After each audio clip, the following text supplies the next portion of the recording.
forward in these unprecedented times. And I think whatever we can do to ensure that all staff are aware of that collaborative relationship and problem solving, I think would be really helpful. I don't know what that would look like, a joint statement or something. And you may already be doing that, but I just, you know, I know there's been so much work behind the scenes to make sure everybody's on the same page. And it would be great if everybody could hear that, or as many people as possible could hear that and not assume changes were made without that collaborative process. Yeah, we had about 150 people at our staff town hall. That was sort of co-facilitated by Brent and Elizabeth, who are the union co-presidents. And Elizabeth made some remarks about the working relationship at the start of that. So I think at least that group of folks got to actually hear from their leadership about the working relationship that we've had. So I think it's out there in that regard, and we'll continue to put that out there in various ways.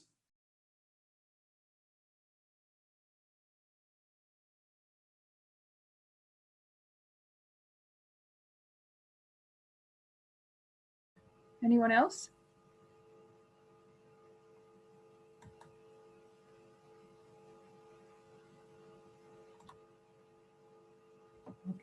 Okay. I guess I would just add that sort of procedurally, by authorizing Dawn, knowing that these documents aren't fully fleshed out yet, you know, we didn't really want to wait until next month for the board to have the full documents in front of them to act on, nor did we think it was necessary to call a special meeting of the board to take action on these. So that's the reason for authorizing Dawn, even though you don't have all of the details yet. It's mostly procedural, that we need to codify the flexibility in the contract that we know we need to make this all work, and that the union's willing to be flexible, which is great.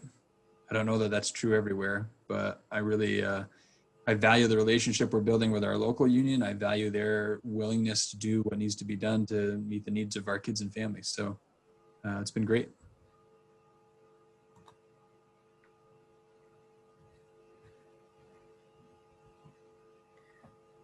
Okay, so we need a motion, if nobody has any other comments, to authorize the board chair to sign a side letter.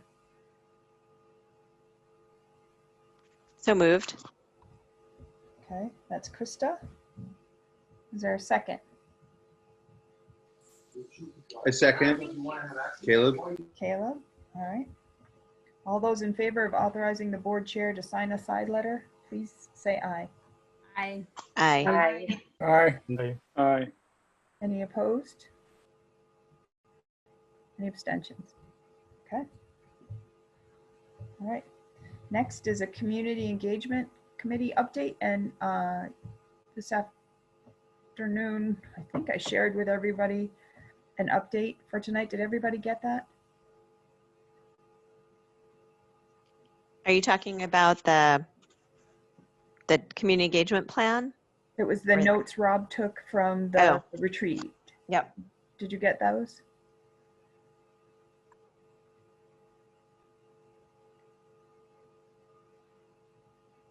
I don't know, Krista and Rob, you want to speak to that? Yeah, so since I wasn't at the retreat, I asked Rob if he would mind providing an update, and I'll chime in if necessary. And thanks to Rob for doing a great job presenting what our plans are for the fall and really kind of listening to the feedback and capturing that. So I'll let you go for it, Rob. All right, thanks, Krista. Yeah, if you haven't had a chance to look at what Dawn sent out, it basically sort of took the timeline that we had looked at the retreat, or that was in the retreat packet, added some of the conversation pieces that we had regarding community engagement this fall. And then on that timeline also sort of highlighted some questions we still maybe want to tackle as a committee, but then down the pike as a board. And Kristen offered that the last year's sort of budget timeline in regards to talking and presenting to the community. So I threw that on there also. So we have a meeting next Tuesday, I believe September 1st, and there we're looking at a lot of things, thinking about engaging and surveying folks on how they're doing with school restart. So obviously that won't start right away in September, but in early October, thinking about just getting feedback from families, students, faculty, staff, just how they're doing, get a sense what's working and what's not. And then the bigger ticket item is working with the committee and community members with sort of regarding, sort of not launching, but really formally making public the NASDAQ report and what that might look like in regards to not just sort of throw it out there and have with no context and sort of set off fire alarms and start fires all over the place. So thinking of ways we can really sort of lay out what the report says, some of the highlights, and then what are the considerations moving forward from that. So that will be to be discussed next Tuesday with input from community members, like what makes the most sense, what is the best way, and also consider timing with that. At the retreat we had talked about utilizing the November election and the board sort of timeline with facilities planning. We had talked about sort of making a decision at the end of November. I did reach out to a couple town clerks and get their feedback regarding the election. I'm not sure if everyone's aware, but the state of Vermont has hired out a third-party firm, and they're going to be mailing out all ballots to all registered voters throughout the state. So that third-party firm's in New Hampshire, so there'd be no way we could put like a straw poll actually in mail-in ballots. Obviously, folks can still go to the polls on November 3rd, the 4th. So we haven't lost that opportunity necessarily, but it's not an option anymore necessarily to include it with the ballot. So, we had talked about direct mailings, and maybe we continue down that line with the same timeline, but just sort of decouple that idea from actually mail-in ballots. But I talked to Sally Ober here in Lincoln, and she thought numbers-wise that the majority of people won't be voting in person, but she would be open to having a straw poll of some sort at the Lincoln polling station. I can't speak for the other 4 towns. So that just wanted to pass that along. I didn't know if folks knew about that or not. What else did I have? I have to look at my notes here. And then I think that the big ticket item again is once we sort of get the NASDAQ report out there, think about late October, mid-October sort of webinar, town hall meeting to sort of not only revisit the values we collected from last year's community engagement, but then also to sort of to inform, educate, and be transparent as possible what that report sort of means going down the pike. I think it'd be a great opportunity too to really engage the community and see if there are any other ways that maybe we have some blind spots in regards to can we involve them in creative problem solving, and then continue to maybe at the end of October, early November, do some sort of electronic survey also, and maybe with the direct mailing. So I guess that's the update I have at the moment. I did speak with just sort of, I know Ian Elbison and chatted with him about, would they be interested in helping create some sort of educational video about here's where we are, here are the options. And he said he'd be on board with that. So another project we might have is he said we want to create a script and then, give him like visuals or numbers that then he could create a visual for regarding if it's what a tax rate could look like, or look at finances moving down the pike if we status quo stays and stuff like that. So he's on board. He seems like he'd really enjoy that project, and I think it'd be another great way to help educate our owners as far as what's going on. Krista, anything else to add? Yeah, I guess I'm just trying to think about are there any missing pieces that this group needs to talk through before we go to the community engagement group? And some of the undecideds that you alluded to, one is around the timing of the NASDAQ study. You know, it's out there in the community, and this is also a question for you, Kevin, I guess. And, you know, it's out there, but I don't think a whole lot of folks have dialed into it because there are so many other pressing things. And you know, as Rob said, we want to be really mindful of the priority most, at least family members have on what the back to school situation is going to look like. So, you know, any feedback this group has on, you know, when, you know, if you look at the timeline, we talk about doing in early October, some sort of, you know, how's it been going being back to school survey. But does that precede sharing the NASDAQ study? You know, what are people's thinking on that? And then also in the timeline a little bit above that is the questions about, you know, what are the opportunities for the community to be connected with decision making and creative problem solving? So really trying to decide what, you know, are we asking of the community and what can they actually affect through their input? So those are two things I think about that would be helpful to hear a little bit more about from this group before we go to the Community Engagement Committee. And maybe some of this was discussed at the retreat, and I apologize for not being there for that. And then I guess the last thing I'm thinking of is, and Rob really captured that, is that when we do start putting information out there, what's our capacity to provide lots of detail on whatever we can around numbers and costs of various options, and you know, giving people as much info as they can have that we can provide so folks can really understand all the different components of the situation we're in and the possible options we can consider. Sarah LaPearl? This actually doesn't have as much to do with the NASDAQ study as the purpose behind the check-in on school.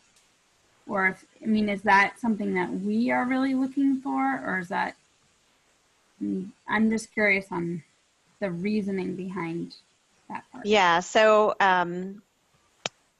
is it okay if I jump in, Don? So I've been participating in the communications team around back to school planning, and I think, you know, considering what's most first and foremost on families' minds and a way to keep people engaged, that seems like a really good question to ask, but perhaps coupled in some way with future bigger picture questions. And you know, Sue McCormick is often encouraging us to find ways to get input from folks on what's going on that's most relevant to them in the moment, and then asking them for input on specific things. And so I don't know if that back to school question totally resides in the communication around just back to school, or if it would be coupled with this work. But it's a touch point, and any touch point I think is a good one that we can offer. And a lot of that work is kind of overlapping. You know, people are tuned in a big way right now. They're wanting information. What they're wanting is not necessarily what we're thinking about, but it's a captive audience that we want to engage with, but not be like tone deaf to what's first and foremost in their mind. Yeah, to second Krista, sorry, Steve, I jumped in. I'll So I guess maybe Sarah's point might be whether or not that's duplicating anything Patrick's group is doing at this point, the kind of feedback loop they've developed. Yeah, it would be, so because I'm sitting on both of those committees, we're really being pretty deliberative about our timing and working together. So, you know, we kind of have a shared timeline. So there won't be, I think the benefit is that we're trying hard to not have duplication. We're trying to maximize the audience on all fronts. It's getting trickier. I'll just say that as our school folks are getting really immersed in what back to school is going to look like, the need for communication does not go away, but the capacity for those folks to think about how to communicate is waning. And so Adora Fraser at Starksboro has been amazing in chairing this committee, and we're just trying to like keep her a little bit longer to not lose this momentum that I think that group's done a really good job of building with back to school information. But it's a really nice segue, like here's back to school, and so we're working really closely together. Dave? With regard to surveys that may be going out, it's important to me that we be able to disaggregate the information to the greatest extent possible. It was concerning to me when we did a survey about how distance learning worked for our children, that we were not able to disaggregate that data for free and reduced price lunch students versus other students, or students with access to internet versus students that don't have access to internet, or students of color versus white students. So to the extent that we can disaggregate the information we get back in these surveys, I think can be very important and informative on how we move forward with regard to equity in particular.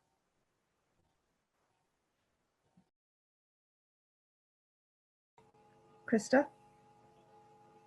Yeah, that's a great point, Dave, and something that Sue, when we did the community engagement work in the fall, talked a lot about was trying to capture demographics. And I think with the school surveys, we didn't necessarily do that, and that was, you know, just maybe a missed opportunity and a desire to just get really tangible information as quickly as we could.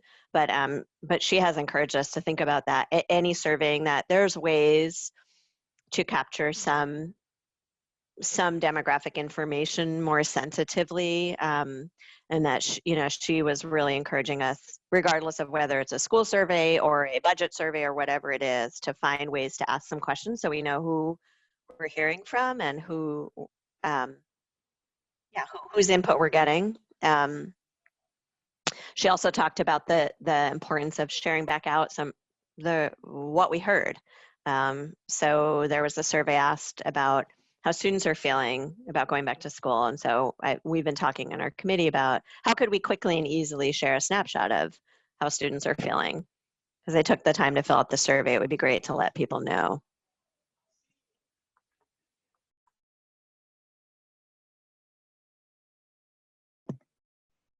Rob?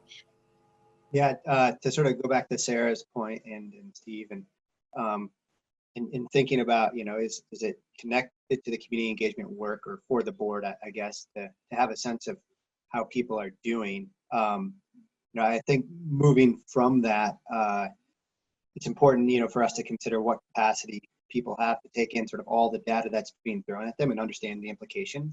So if people are drowning, I don't think maybe, you know, a week, maybe we give it a little more time before we sort of have to drop some you know, heavier stuff onto them and decisions to make. I was reading the Addison Independent, and there's a petition going around in the Addison Central School District right now regarding their facilities timeline to stop that process.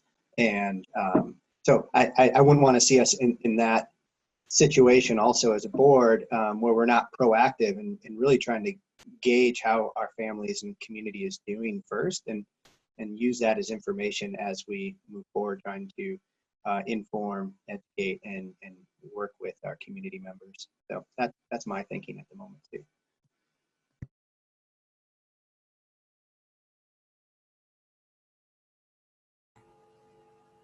Anyone else?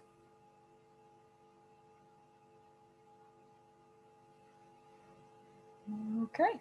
Just a nitpicking point, but in these notes, which I finally had a chance, I finally found and started reading. There's a bunch of, and I do this all the time. There's a bunch of is's that I think are ins or ifs. So I was sort of struggling with that for a little bit. And I'm assuming on the last page, the working list of questions and scenarios, do we want to have a ranked choice in regards to the 3 options? And these are, the 3 options are actually priorities. We want to prioritize exceeding the spending threshold, or prioritize programs, or prioritize schools. I'm reading that correctly? Yeah, sorry that my family and I just got back from vacation, so I was throwing that together at the 11th hour. I apologize. Yeah. Dawn and stuff like that. Yeah, I was sort of putting ideas out there, like, if we do surveys or whatever, and thinking about ranked choice voting. I thought that might be an interesting approach, just to see how things might shuffle out. And this was kind of the throw everything, all the options at them that we talked about at the retreat. Are we missing something on the last page? That's the only question. Was there any of those, were there any options that we said we were going to throw out there at them that aren't reflected here? And is everybody able to see that last page?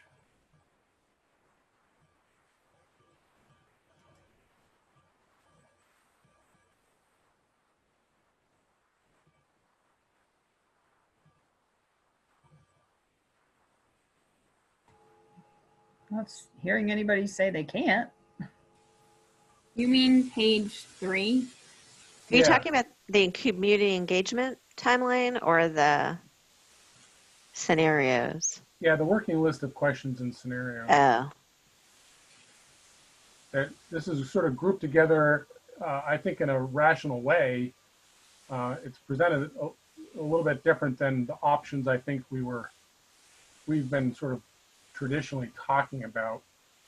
I think the options that we were talking about were more, which combinations of schools might still remain or be grouped with other schools or whatever. And these options are more kind of a funding, categorized by sort of funding mechanism. And so, Steve, you're talking about the retreat when we said that we would try to get a read from the community of what is their feeling on whether or not they would vote to close their town school? What is their feeling about giving the board the power to close their school? Right. What are their thoughts about whether the board chooses to repurpose their school? And what is their thoughts surrounding paying much higher taxes and exceeding the threshold? Right, or frankly, keeping things the same, which I think is where we start to talk about the reduction in programs. Like, in order to stay under the threshold, and not close schools, that starts to affect programs. And there may be other combinations here that also affect programs, but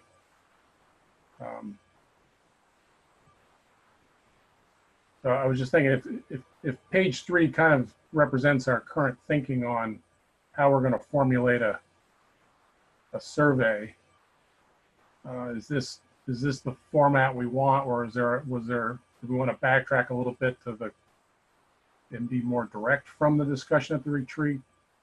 or does this cover it?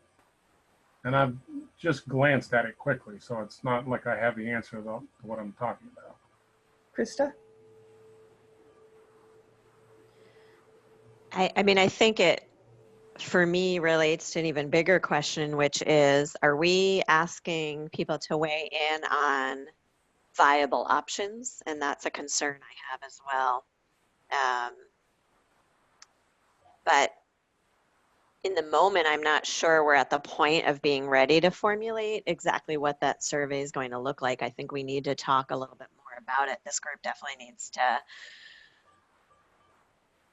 talk more about what that survey would entail, and it would come after, I think if my timing's right, it would come after some engagement and information sharing.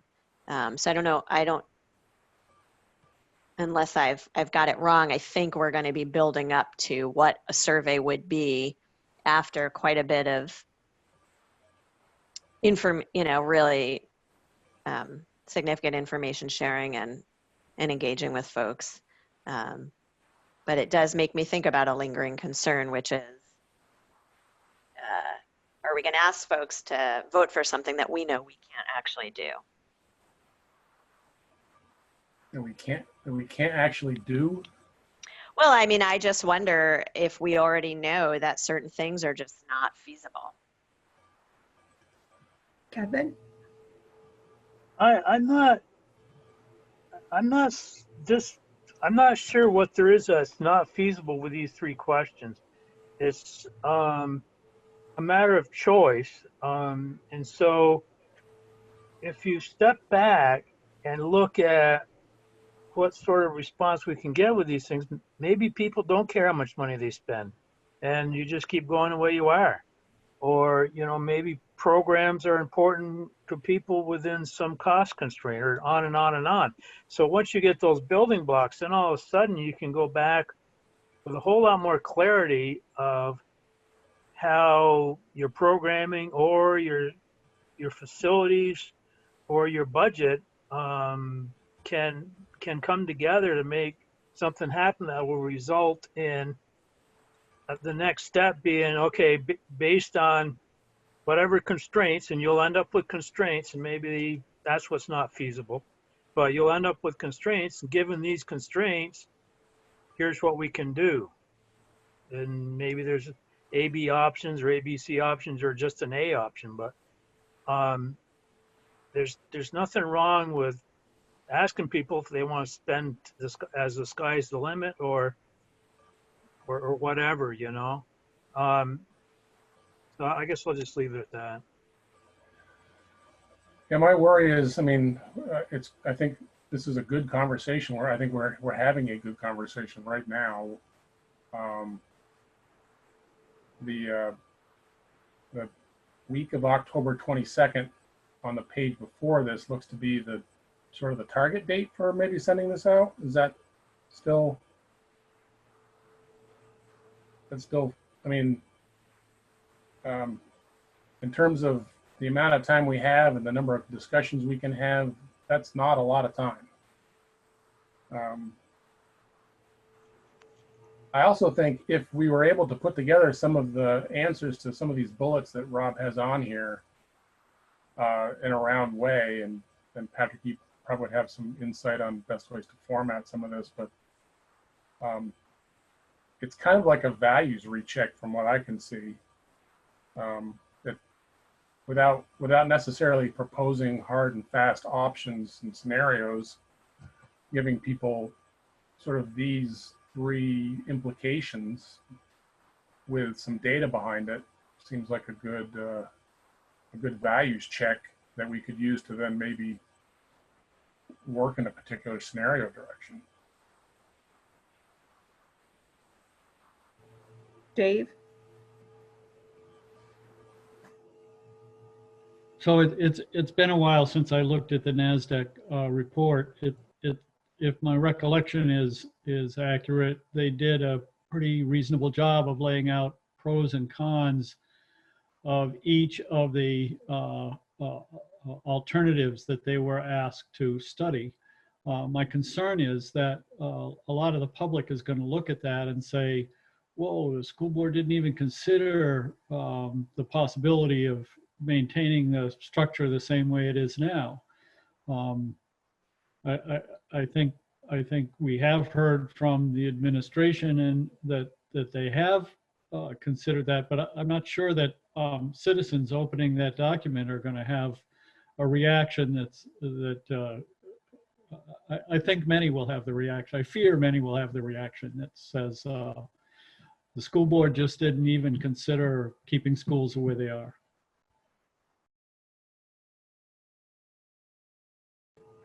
Okay, there were other hands, and I thought there was another hand. Sarah McLean? Oh, and then Patrick. Yeah, I agree with you, Dave. And I also haven't reviewed the report since the retreat. Actually, that's not true. I did just because I saw an error, which I confirmed with my town clerk, but I'll email about that later.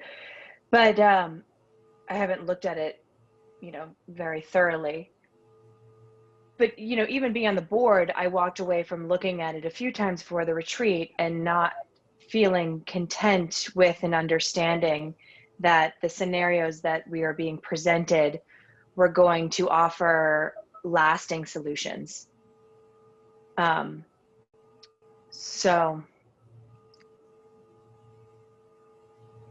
yeah, I don't know how we present the report, and then also you just have to really put it in context. Patrick? One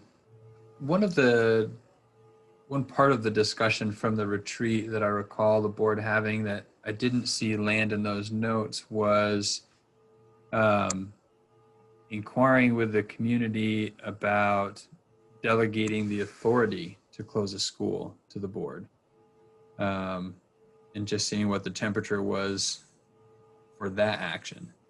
And as I think about, as we've been talking about the sort of values conversation that we're just talking about in terms of those questions, and I feel like going that route again before we go back to the specific scenarios about how many schools and all of that makes sense, because which scenario in terms of schools we choose to operate or not is going to have a significant impact on either our spending or our programs or the number of buildings that we operate. And so if we're not clear about how the options are prioritized in terms of programs or spending or schools open, then we may go down a path in exploring scenarios that rub pretty strongly against what the will of our community is. So it does feel like I think we've laid the foundation for understanding at a pretty concrete level what the interest of our community is. But I think we need to bring that home to be really clear about what that is, and then say, great, your preference is to spend more money. Here are scenarios that keep it as much as the same as possible that spend more money. So we can present the community with scenarios that match what the desire is, versus not knowing that desire. Maybe the strongest desire is to not spend more money, and we present something that spends a lot more money, and that probably disengages people pretty quickly, or perhaps engages them really intensely in ways we didn't intend to engage them in. So I like that approach of let's check the temperature and then try to match scenarios that fit the temperature. Krista? And I think if there's a way to reflect on the values that were established in the fall as part of the temperature checking, I think that would be really helpful, because we spent a lot of time developing those, and I think that's a good place to start with folks. I thought we talked something about prioritizing those values, sort of giving them an order, so we knew when we were applying them to what we were going to look at, that we would know which one is the most important. Because in the beginning of it, we didn't rank them, we just listed them. And then we talked a lot about we kept repeating the word appetite. What's the appetite? What's the appetite? And I think knowing the values would help us get clarity on the appetite as well. And I'm not sure the values that we've done the work on, I agree we need to connect them. I'm struggling with what that connection necessarily looks like, because I think the values we put together in the fall with the community don't necessarily correspond directly to the 4 or 5 questions that we've talked about checking the temperature on. So I think there's some work to figure out how to marry the two, but I think it's important to try and do that. Steve? Yeah, I think, you know, the people that showed up at these events last year, they're obviously the most engaged of our community. And that says something that bears some weight. But it's not a full ownership kind of temperature check that I think this mail out survey and the electronic versions are going to be. And I think this stepping back and using this organizational, you know, these organizational priorities. I mean, these are, even though people may have other types of priorities that they have listed in our past engagement, these 3 topics here really kind of, I think, boil down what maneuvering room the board has to go in any particular direction. So getting maybe a blend of the two in a survey that steps ahead of the NASDAQ survey. I think the NASDAQ survey is a great tool, but putting it out ahead of this, I think, is really that's really a tough thing to do. I think it gives us some perspective on what the different options of closing schools kind of actually accomplish for us, but it's not something we necessarily want to throw out in front of people and say, here, what do you think of these things? You know, without having more understanding of the background values. I just want to take a minute, check in. Andrew, we haven't heard from you, or Liz. Did you have anything you wanted to add? Yeah, so I was just still thinking about how it would be great if we had some sort of video. Maybe you haven't seen these, but if some of you have seen the Khan Academy videos where the guy talks about something and then you can see him writing, and thinking about some sort of video that shows that triangle, like we've got this problem to solve and there's no pot of gold. And so, well, there is pot of gold, that's the taxpayers' money. And that's one option for you. And here's this triangle, here's revenue, here's facilities, and here's staff. And let's look at each corner of that triangle and what the possible scenarios are. And at the end, some sort of link for the folks who are watching video, or a QR code for folks who are getting it. You know, we publish something on paper, but to help them really see how we're conceptualizing the problem, and then they can weigh in with what they think. Do you want to, we don't care about the spending threshold. We'll spend as much money as possible, like Patrick's saying. Okay, great. Well, that helps us. We'll explore that. Or if it's the other corner where we don't find that's, we don't want the schools if we have to lose our staff. So let's explore either all the towns vote and then all the towns said they were going to vote, and then it turns out no one wants to close their school and that turns into a mess. Or you give it to the board and we decide. Or you don't want to close the schools and so now we have to cut staff, and how do you want to go about that? But some sort of way to conceptualize the problem and then allow people to weigh in on that afterwards. Liz, did you have anything to add? I agree with Andrew's idea. I think it was really important for me to think of it that way. So I imagine it could be helpful for our community as well. And then Krista, did you have your hand up as well? Did you just call on me? I think you Yes. said Krista. Yes. I didn't, no. Oh, okay. But yeah, there's a lot swirling in my head about how to move this forward. So if anybody else wants to chime in, go ahead.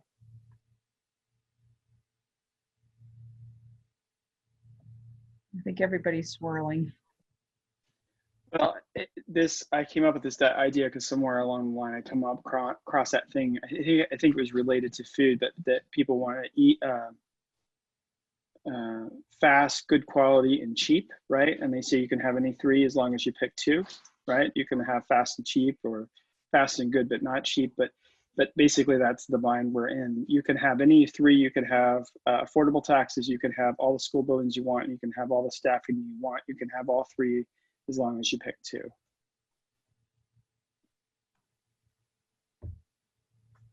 Krista? Yeah, so I think that's the way we tell that narrative, whether it's I love the video idea, and there's lots of other pieces. I think that's going to be really important.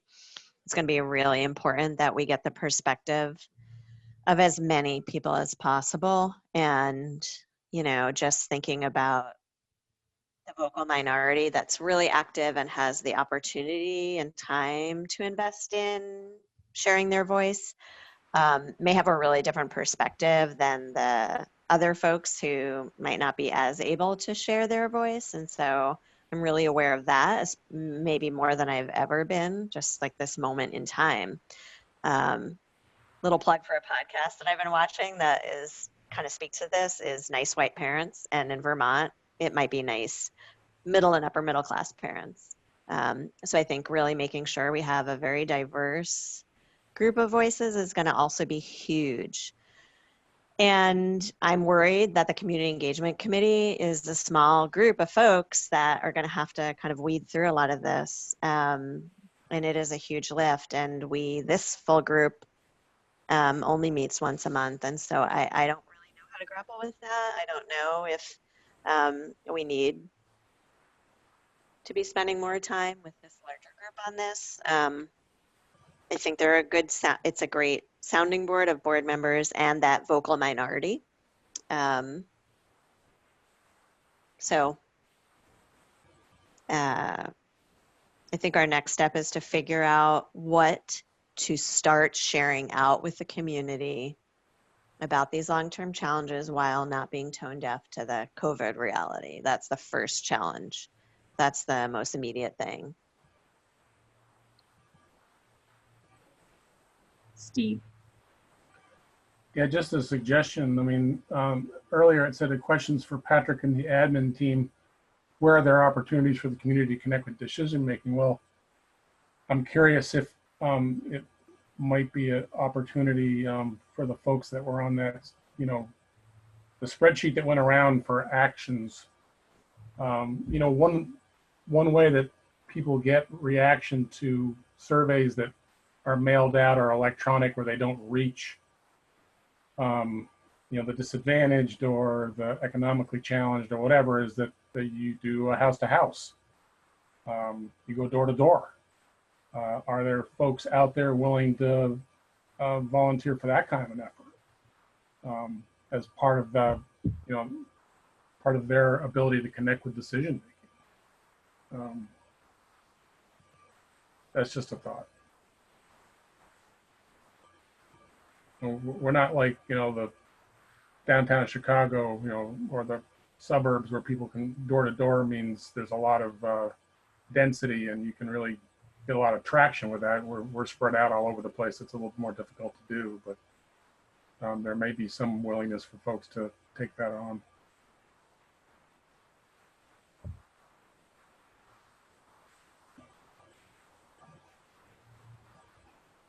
Dave?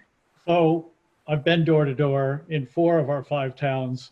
In a campaign season, I was never able to hit all the doors in all 4 towns. That's a massive, massive task. Yeah. And I learned a heck of a lot. It's absolutely very educational to go talk to citizens door to door without question. But it's a huge task, and I don't think we have the time or the energy to do that.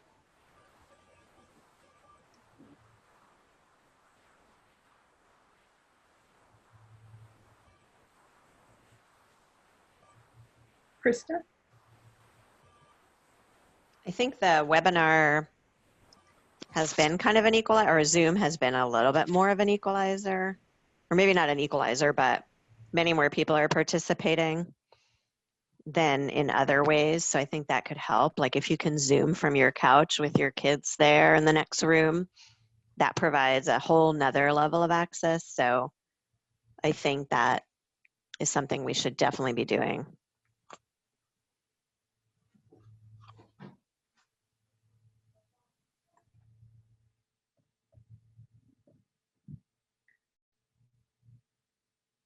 Well, my head is swirling just trying to think at the starting, where the starting point is, and let alone what you're trying to get to. So I'm glad we're talking about it. I'm not sure that we have an idea about how we're going to get there, though. Rob. Yeah, I just have a quick question. In the full NASDAQ report, and again, I haven't looked at it in a long time too, like the 80-page plus one, does it include like the school scenario synopsis?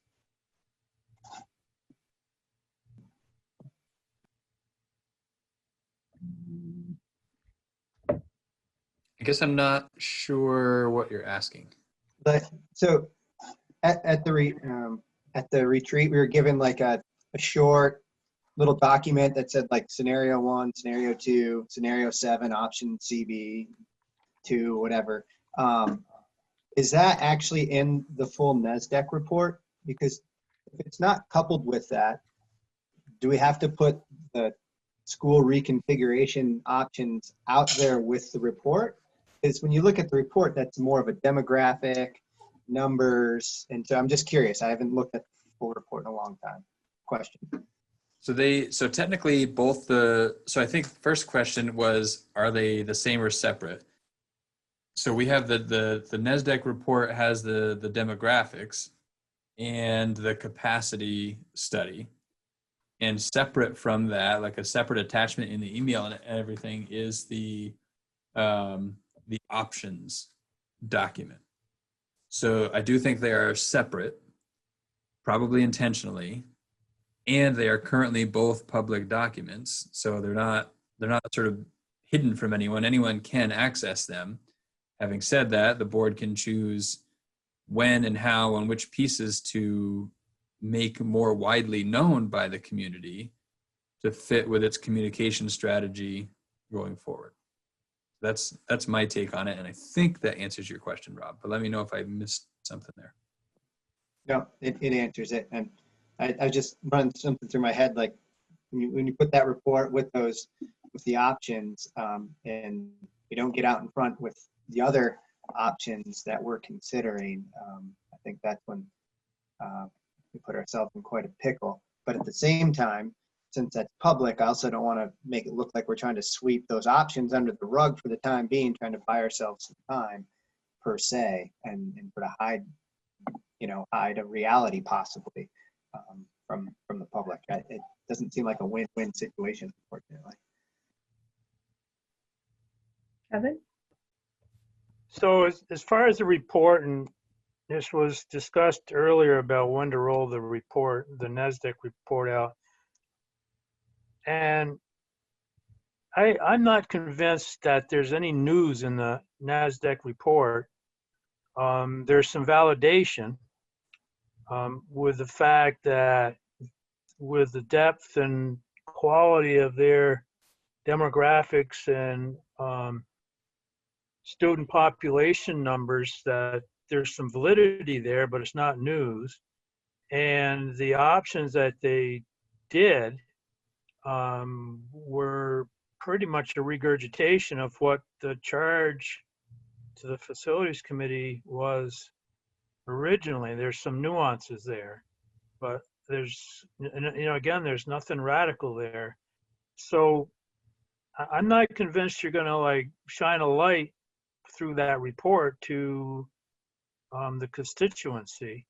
And going back to some of the drivers that will, so the other thing, I was intending to talk to over the next item, but the report has not narrowed anything down. Matter of fact, our last facilities meeting, we sort of were getting divergent at one point. So until you have something that can consolidate the options, and right now we're talking about these three things really: what do you want to spend your money on, or what do you want a result for, the level of funding you want to provide. Until you can get something to drive reduction in those options, we're just going to spin our wheels with it coming out in a report or coming out as the result of a retreat or what have you.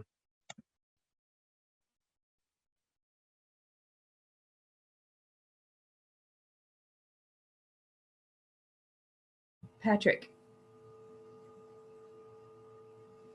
Yeah, and I guess the part that we probably all realize, but I feel obligated to remind us all about is come January, if this board hasn't taken action to put something before the voters, that action, that inaction is action, right? So not making a decision about change means change is going to happen to us in terms of programmatic impact. And so that becomes the default decision, unfortunately, as we wrestle with this really messy, complicated work that has to be really handled with delicate gloves. And we need to get to some decision points in the pretty near future. And that's part of what I think we're wrestling with. And I don't know how necessarily to get there, but I recognize the importance of getting there to some clarity about what are we going to ask the community to do pretty soon. Krista? Yeah, and that's the information that we share, I think has to make that very clear. What is, if we do nothing, this is what is going to happen. And if we do something, but it's only halfway there, this is what's going to happen. And I think that's from our timeline, I think that's the work of October. Mid to late October is just sharing that story as much as possible and getting the community really educated about that. I don't think sounds like we don't have the time really to delay that any further. So it sounds like, to me, mid-September is, yeah, let's see how people are doing about school, but we have to start this other dialogue. I think we're creeping up on the point where we have to ask some really pointed, tough questions of the community to get a sense of what their thinking is, so we know how to move it forward with that information. Sarah McLean? In asking those tough questions, do we have clear ideas of how the programming would be affected or staffing would be affected? I know that we have like the presentation is that you need this many staff would have to go, this many support staff. But as far as programming, do we have any tangible or articulated programming that would be lost within action? Yeah, I mean, so I already have some folks working on, if they had X number of positions they had to reduce in their building, what would that look like? That work is happening. It becomes really, really complicated to make that impact known publicly because it immediately identifies specific people who would be in jeopardy of losing their job. Right? So if we say if there isn't any action taken, then we don't offer, and I always use chemistry as an example just because I know Sarah loves it. If we don't make these decisions, then that means we lose chemistry at Mount Abe. There's a chemistry teacher at Mount Abe. We just personally identified the person who would lose their job. So that's where it gets really tricky when we're just bouncing ideas around and throwing something like that out there. It has a significant ripple effect. And the reality is, you know, if it's chemistry this year, it would be something else the next year, and something like we would continually be chipping away at our programming the longer we wait to take action that prevents that from happening. Liz? I also, sometimes it can be another way to look at something instead of the deficit of we lose all of these programming is also, Caleb had said something at, about looking forward. So we had a little discussion about if we close or if a town closed a school, how would that affect us long term, and what would the benefits of that be? And so you can look at even thinking of the programs that we could have or the opportunities we could have, and when people feel like maybe they're missing something in their school that they're not getting, if that's a parents, you know, I feel like also looking at it from this is what we could offer if we did do these things can kind of feel a little better than just feeling noticing all of the deficits. So that can be another way, I think, to present the information. Andrew? To Patrick's point and also to Krista's point, I think it's also important for us to help the community understand that their inaction is still action too. That basically if they go to the polls and say no on a budget that exceeds the spending threshold, we're probably not going to put that out there unless they say that's okay. But regardless, the taxpayer says no to the budget, and then all the towns say no to closing schools of any kind, then really the board is pushed into a corner, and the only thing we have left to cut is programming. And I think to Sarah's point, we probably can't be super clear about exactly what program gets cut or what that looks like, but the institution becomes, I would imagine at some point, non-viable. And I think figuring out how to not sound draconian about it, but also to be really real with folks about it, you can't avoid this, and it's going to require more than just showing up at the polls. You have to give us your input. Krista, I think you had your hand up, and then I'll go to Sarah. I was just thinking about, you know, originally I imagined we would share information and then have some opportunities for input. And I wonder if we might front load with some honest kind of conversations, then sharing information and then having some more honest conversations. I guess what I mean is that the transparency of the struggle is really valuable for people to hear.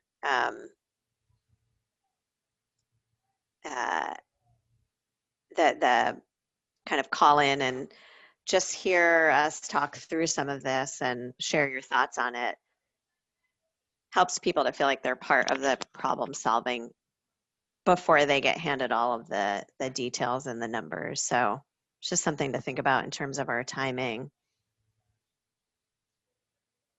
Sarah McLean? Yeah, I agree with you, Krista. I think the more transparency and communicating to the community we have, the better. And I would love to communicate from a perspective of opportunity as opposed to scarcity, but I myself am not hearing that. I'm hearing that in order for us to maintain, pardon me, where we are, we need to manage our district differently. So I mean, I would love to say, you know, all of a sudden we're going to have more programming, or there's going to be this and there's going to be that, but I'm not understanding that is a possibility here, given this, you know, the information that I'm seeing. So I don't know how we communicate that. Patrick?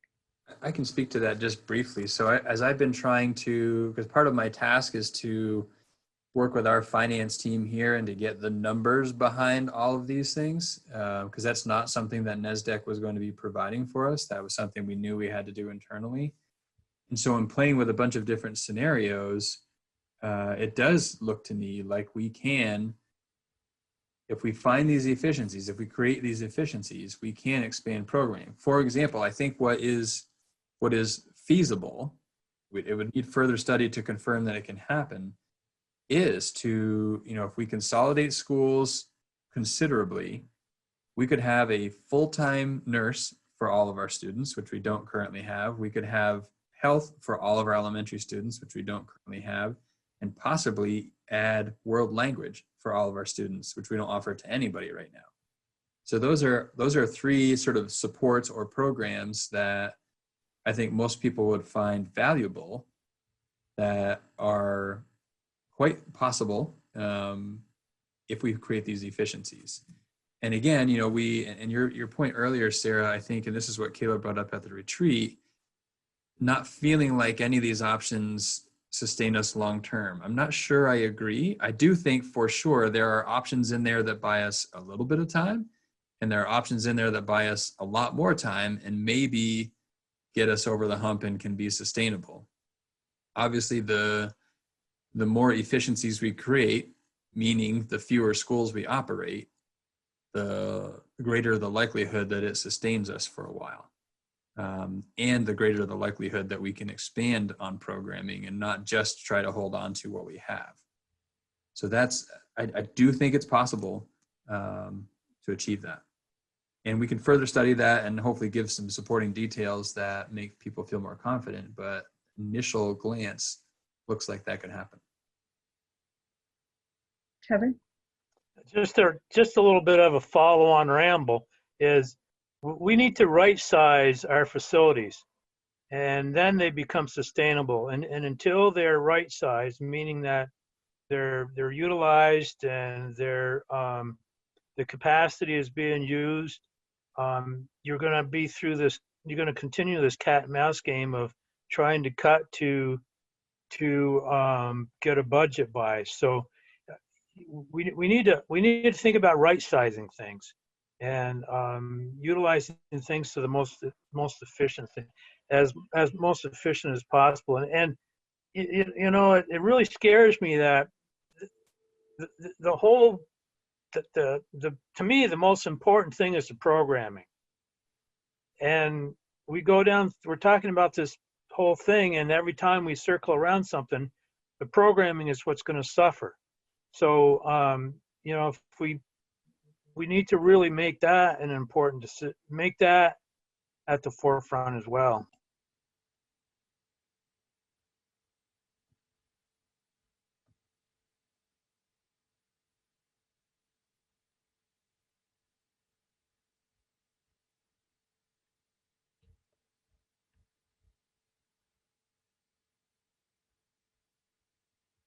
Not seeing anyone. Oh, Steve?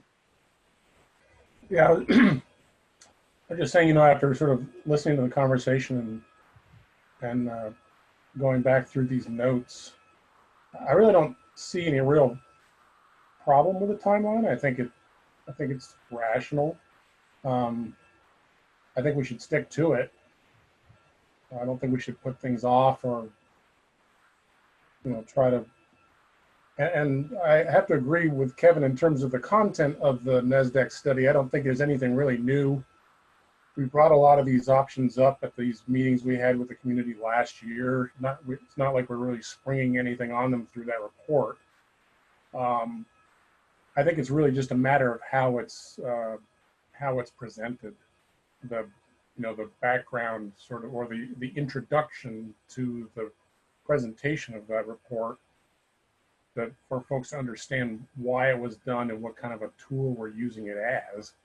I think it's still something that can accompany, maybe even at the same time as this October 26th priority survey, that could go out or at least be pointed out as a resource for people to understand what some of these different scenarios look like under some of these different options, under some of these different priorities. So I think we could probably group this stuff together and get it out in October, and then stick to making a decision with whatever information that gleans.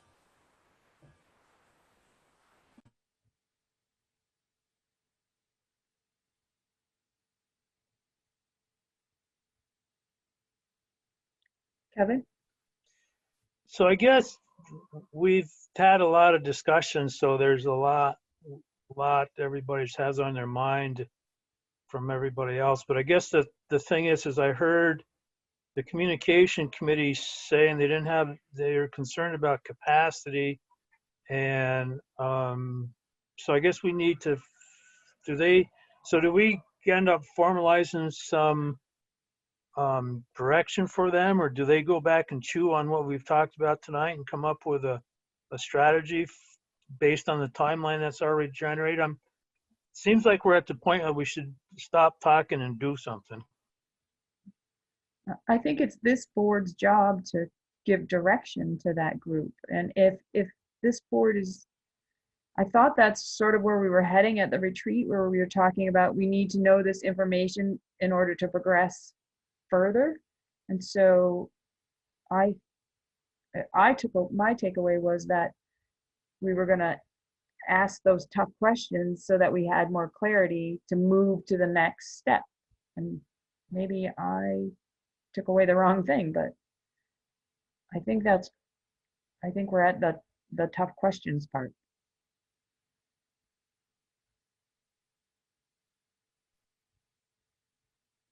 Kevin? Which would be the page 3 questions? Yes, that's what I took away from the retreat. Sarah LaPearl? Yeah, I mean, I keep going back. I like these 3 priorities, and I like we had all these 4 options, but, you know, I think about the town I live in where it would maybe be interesting to know if the New Haven voters would actually prefer to close their school or have it repurposed. Like you have to kind of have, you might get a different answer than what we expect from, and so I would love for the survey or whatever it is to try to get at the heart of, or get a little bit deeper so that we do go down a path that the voters of different towns are going to support. So I think the whole point of the survey is to go back to, and I know it's to give the information is what we need to do in advance, to give a proper survey that gives us information so we go down the right path in a short amount of time. Patrick? Just thinking a little bit about Kevin's comment earlier about his concern around programming and the impact of programming, and even his statement that programming is the most important thing. And I wonder, and then I think about the role of the board and what each board member is tasked with. And I think about this as a board of trustees. I'm thinking about my inner Val Gardner coming out here, and the job of the board, which is not an easy task, is to be the informed agent for the owners. You have information that the owners as a large group don't have. And in all reality, because we've tried this in a lot of other ways for a lot of different topics, many, perhaps the majority of voters that are going to go to the polls aren't going to be going with all of the information. I don't think we've found a path that gets the majority of voters to the polls in a really informed way. So, and this may be provocative, and it's somewhat intended to be, is it the responsibility of this board to take a position and say, we as a board recognize that the program that we offer is the most important thing for us to focus on. Therefore, these other actions are actions that we want input from the community on that maintain the programming or perhaps expand the programming that we think is essential for our kids. Like, so does that, it puts the board in a position of taking a position on something that helps move us in a direction, which comes with risk, but might also be within the responsibility of the board. So again, I have my own thoughts on that, but I sort of put that out for the group to consider.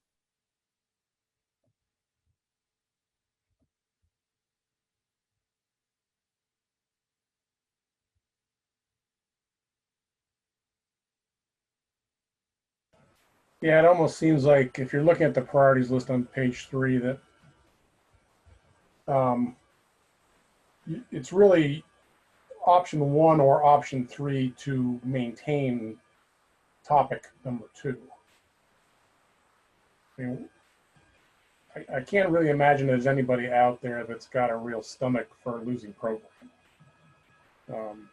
It's the whole point of putting kids through school is to teach them something. So removing their options for education seems like a silly thing to be doing when you have other options. But there is another option. You can invest more in education, even if it's not sort of rationally efficient, or you can make the facilities ends of things more compact and more efficient, and then therefore retain program. So we could sort of we could say number 2 is the thing that's being affected by 1 and 3, more than making 2 an option for folks to carve into. Krista?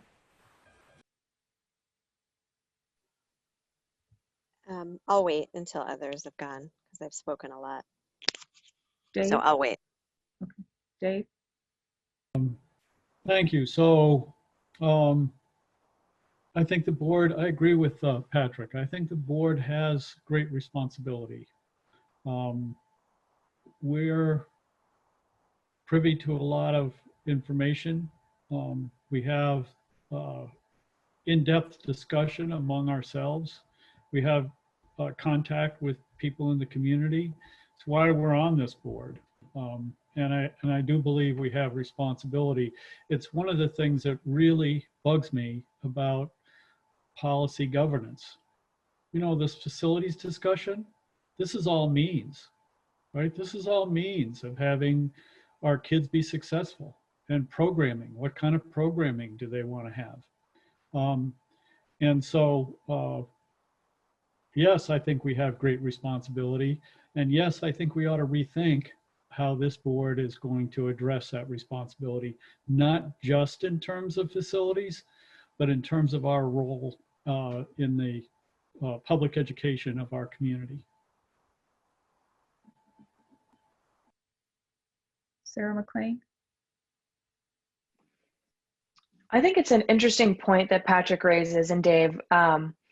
My question is, so we gather all of this input from the community, and we've asked for their values, and we've measured them and what values were higher in people, is how many people voted for them, and then for the board then to say, okay, thanks for that, but we as a board, our priority is programming. I feel like that leaves out the community voice that we've been seeking for the past year.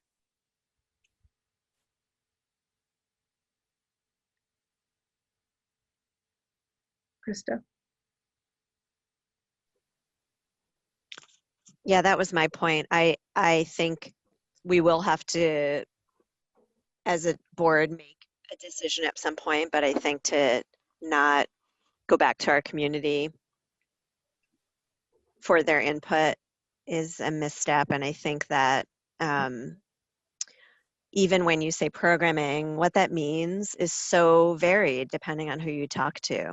For one parent, it might be 10 AP classes a semester. For another parent, it might be, does my kid have a safe place to be during the day? It's so varied, and we will clearly never get everybody's input and never get information to everyone.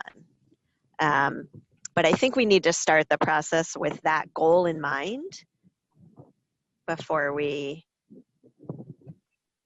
then move to a decision.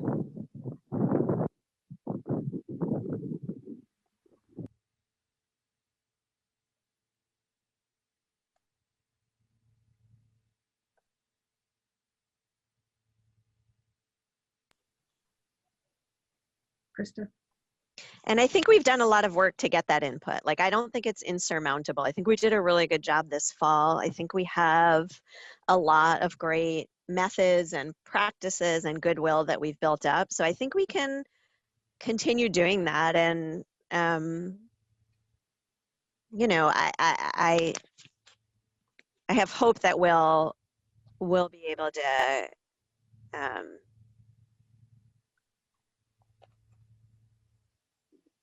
I have hope that if we kind of model what we've done in the past, that will be, that feels a lot better to me than just sort of making a decision without doing that.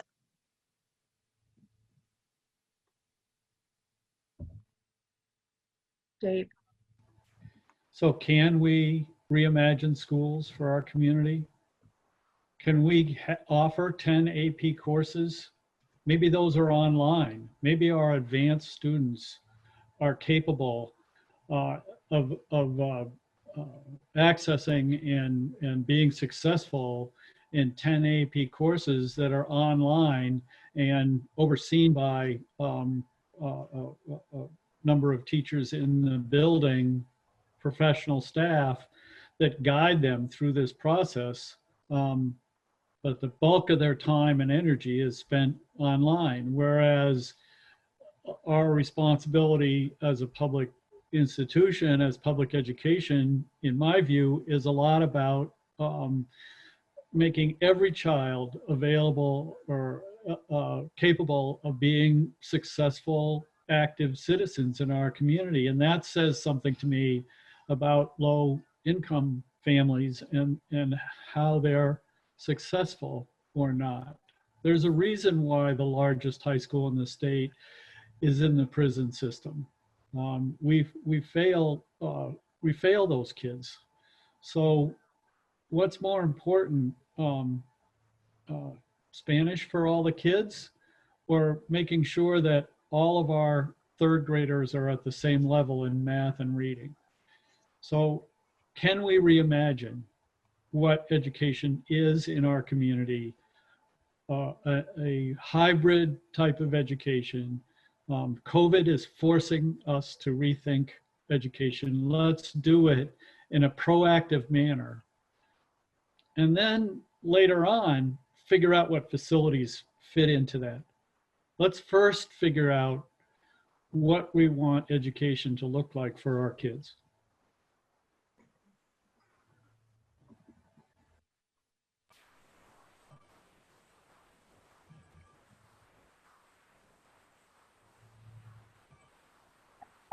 I want to do a short process check. I just want to let everybody know it's 7:30. Our meeting is scheduled till 8 o'clock.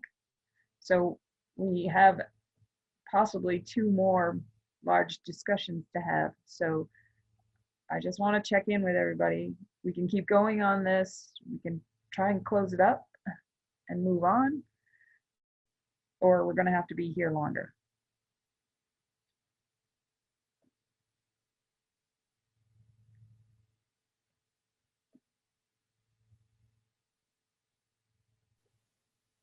Krista? I guess from my perspective, for the Community Engagement Committee meeting that's next Tuesday, this is all really good and helpful information, and I think that group will continue to chew on that, and you know, members of this board that are on that group will add to that conversation. And I don't think we're at the point of having to decide on what to ask the community at the end of October. We're not there yet. So so I feel pretty good about kind of our next steps, but you know, anybody who's available to attend that isn't on the committee, please come and add your thoughts. And there will probably just be some pulse taking that goes out around how things are feeling about, people feeling about back to school, and maybe some sharing of the NASDAQ report that happens between now and our next board meeting. Sarah McLean?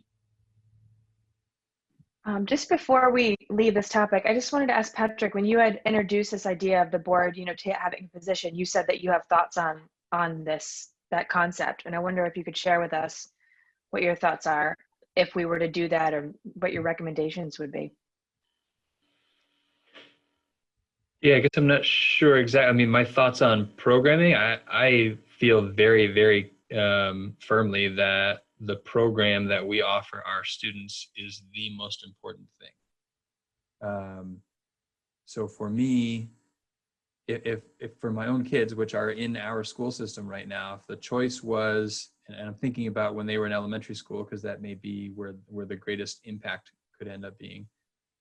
If the choice was, you know,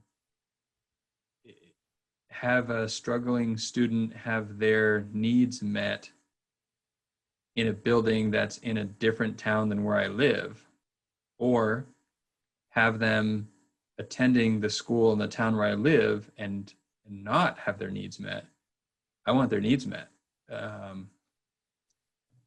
So that it's absolutely crystal clear to me that strength in programming is more important than the building where that programming is taking place. I don't know if that was what you were looking for from me, but that's where I stand, and I don't obviously downplay the impact of that statement has, right? Like that, to achieve that, we know that means some really hard decisions. But it's very clear to me that that's what's best for kids.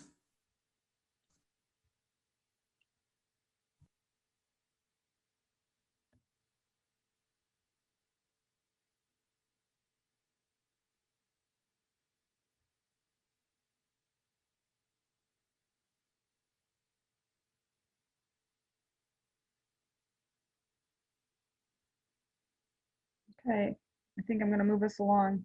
We're just going to sit on what we heard tonight and go from there. The next update is from the Facilities Feasibility Study Subcommittee. And Kevin, you've added a few bits and pieces, but anything Yes. else? We had a meeting first week in August, and we were privileged to have John Kennedy and Karen Ledoux from NASDAQ go through the report with us.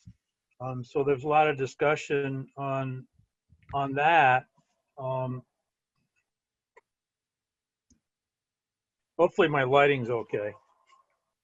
You know, and we had sort of alluded to earlier, you know, the report with some in-depth analysis pretty much confirms, you know, declining student enrollments and, you know, underutilization of school buildings, you know, and I think Patrick's said this before, but it was kind of discussed at the meeting in the last in a 30-year period, looking back 20 and looking forward 10, the MAUSD district will have 900 less students in it than it did at the beginning of that 30-year ban. There was some rather lively discussion amongst the committee itself. There was a little bit of discussion about, with the report, did we get what we asked for? And I think a lot of that centered around, I concurred that we got what we asked for with the report, but I think there was a lot of hope that we would have more information with the report, maybe even some conclusions, which we ended up not having, and really at the end of the day, it wasn't really planned that they would narrow down solutions for us.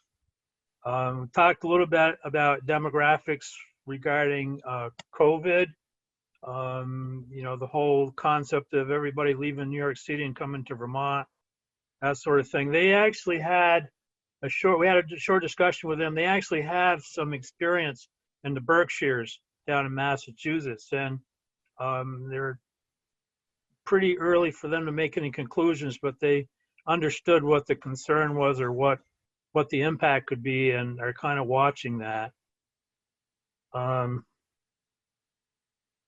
was a discussion. If you look at their report, they're talking about you know, the capacity of housing, you know, the plans, houses, permits, and all that sort of stuff. So there was a little bantering back and forth about how can we continue to have declining enrollment when we're building houses, and you know, there's just some realities with that we talked about. And then, like mentioned before, we didn't really have any clear conclusions, if you will. And matter of fact, at one point, the discussion within the group was becoming divergent, and we kind of circle back to what the charge is, and and Patrick chimed in about the relationship of this subcommittee and his responsibilities. So again, it's like we're not consolidating, we're not reducing our options. We're still in the point where we're trying to expand our options for whatever reason on multiple levels. And then there was a fair amount of discussion about how to best use the junior high and the high school and share with Northwest as well. Obviously the reports were done in tandem, and there is a lot of intrigue about the benefits of what a partnership of some sort could be between those two schools.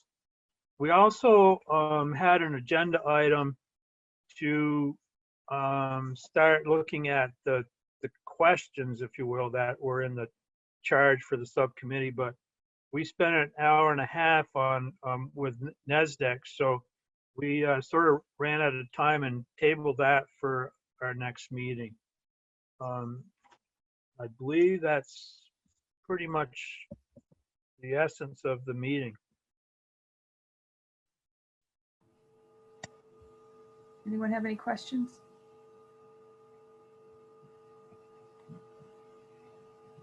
Patrick.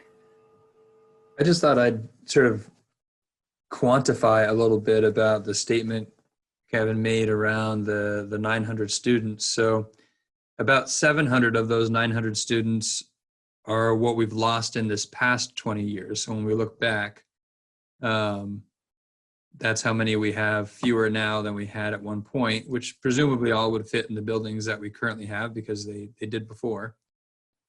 That from a revenue perspective, if we had those 700 students, they would probably translate into something around 750 equalized pupils.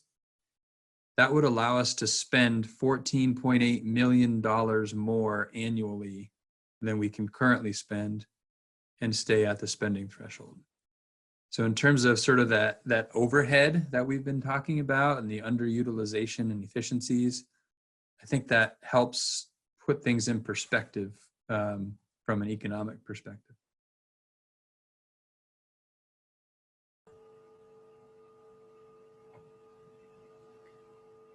Okay. Oh, Sarah McLean. Was there a discussion on what it would cost to upgrade the schools to accommodate its consolidation of the two districts? There's no, within the NASDAQ report, there's no cost analysis provided. And, from my point of view, that's one of the shortcomings of the reports, because they were pretty free to add, well, you can do this, but you might have to add on to the building. So they weren't tasked and with that, so it's not part of the it's not part of the program, but Patrick's team is looking at that. And when we get to the point where we're going to narrow down and start looking at architectural options, obviously the costing will become much more real at that point as well.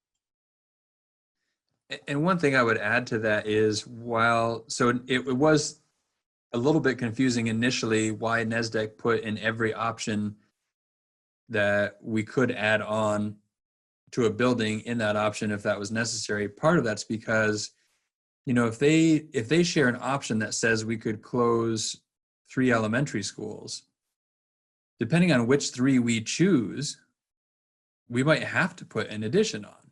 So because they didn't say specifically close X, Y, and Z elementary schools, they left it open. Like if we chose an option that had us operating 3 elementary schools and one of them was not Bristol, we're putting an addition on somewhere to accommodate the students.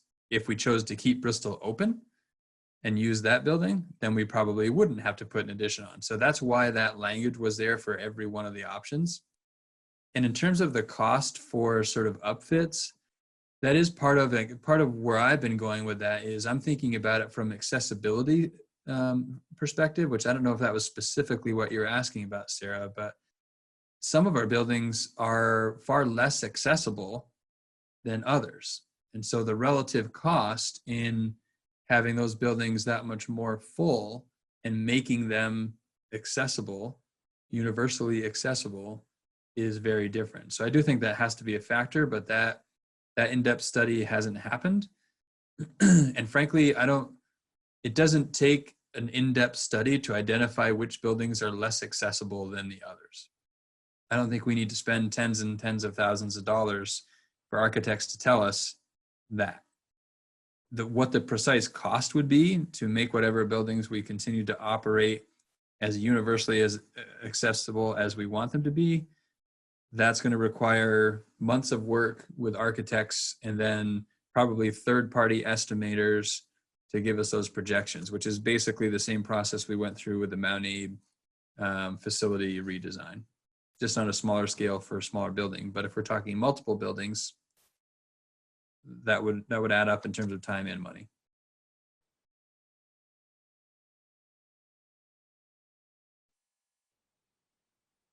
I think in one day we could tour all of our elementary schools and it would become pretty clear which buildings would cost more to make accessible. I think we could probably do it just thinking of the tours we've already had. Perhaps. Okay, I'm going to keep moving along. Next is an update on the legislative update, VSBA, and Kevin had sent out an email, but I'll let you touch on that, Kevin. Okay, I did send out highlights. I'll just highlight briefly. You know, there was a short discussion about legislative activity, given the legislature's back this month and then probably into maybe a little bit of September. But it was pretty much clear through the Secretary of Ed that nothing's going to happen other than budget things unless there's agreement from everybody. And some of the bigger issues that seem like VSBA was going to seem to work with others to try to get some consensus was the calendars, the school day calendar issue. Not using this year's ADM numbers and equalized pupil calcs if they become negative for a school. And then also apparently the tech centers are kind of running a little bit behind with COVID activities, and that would seem to be a concern. The regional meetings were just a reminder, they're going to be starting in September and run through October. Ours was last year was in October. They're going to be held virtually this year. So there's the topic I think they're planning on for regional meetings is more of a an informational for different board members and administrative people to get together and talk about how they're handling reopening as opposed to having a guest speaker. I won't go over them in detail, but the resolutions committee reported out on resolutions this year, and the full board acted on them generally as recommended by the resolution committee. There was a few exceptions that had to do with resolutions that the committee had rejected and then worked with the originators to rework into a more into a language that would be more agreeable, I guess you could say. So some of those revised resolutions were changed to recommend to pass by the board. The resolutions will be going before the full membership at the annual meeting this fall. I think that's it, unless anybody has any questions.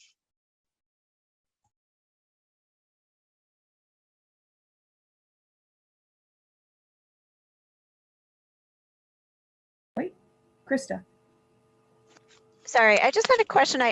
It wasn't a resolution, but it was a director's policy, I think, around equity. And I just wondered, like, when the VSBA issues a recommended policy, is that something we request to review as a board to see if we want to adopt it? Or how does that work? Because in addition to the resolutions, there was something we got from the VSBA directly that was, Or oh God. it was in the consent agenda. Yeah. Oh, So, you so see how what- much I was paying attention at the beginning. Was that So in what the board of directors policy? No. It was in our consent agenda? No, it Yeah. wasn't. Yeah, there was some language around conflict of interest. No, I'm talking about, there was a policy that the VSBA came out with that was the model equity policy. Oh, yeah, Patrick, we talked about that, you and I. Patrick? And so, yeah, I was just wondering, you know, how we can discuss that, because I don't think we have language in our ends about this, but I don't think we have a policy quite like that. So I just wondered how we bring that forward to discuss whether we want to adopt some version of that. So I can talk a little bit about the process that we use for adopting policies. And so on the VSBA website, there are required policies. There are, I think, recommended policies, and there are optional policies. I may not get the terms right, but they're along those lines. And our practice has been, we have all of the required policies because they're required. And we have very few of the recommended policies. Like we may, like, so for example, our auditors recommended that we have a policy about conflict of interest. So we use the model policy as sort of a guide. And so now we have that. Because as a policy governance board, the practice is that your policy governance policies really are what govern the school district. And that we have as few as possible any additional policies that are further restrictions on how the district gets run. So that's why the practice is the way it is. Having said that, board gets to set policy. So if there is a recommended policy or an optional policy that this board really thinks it needs to have, it can take that action. I'm not inclined to bring forward recommended or optional policies because that goes against the sort of principles of policy governance. And so I'm not going to lead the board down that path. But that's sort of procedurally how this works. Krista?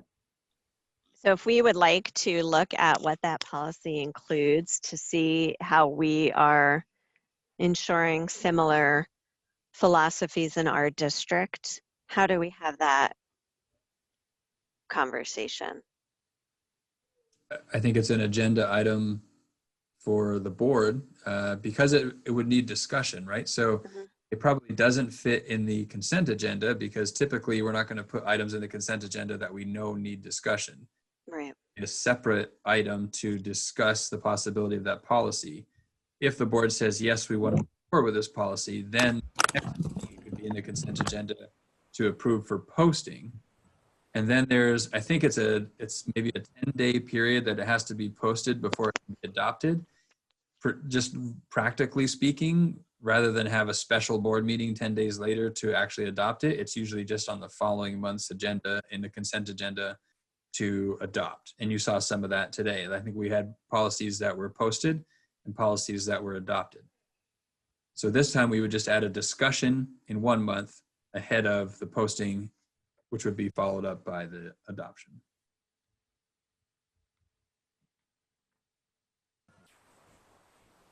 I think it's just a matter of making an agenda request of Dawn.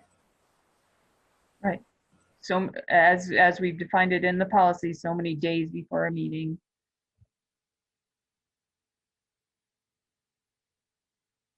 And we would then want to make sure that any equity policy doesn't conflict with the ends policy, which also speaks to equity. So we want to make sure that we're cross-referencing policies so we're not being contradictory. Right, so you almost have to do an analysis between what the recommended policy coming out of the VSBA looks like as it compares to our policies and see if we're missing something. And it could either be to adopt the recommended policy, or it could be a revision to one of our ends policies, so that if we are missing something, we get that language in there.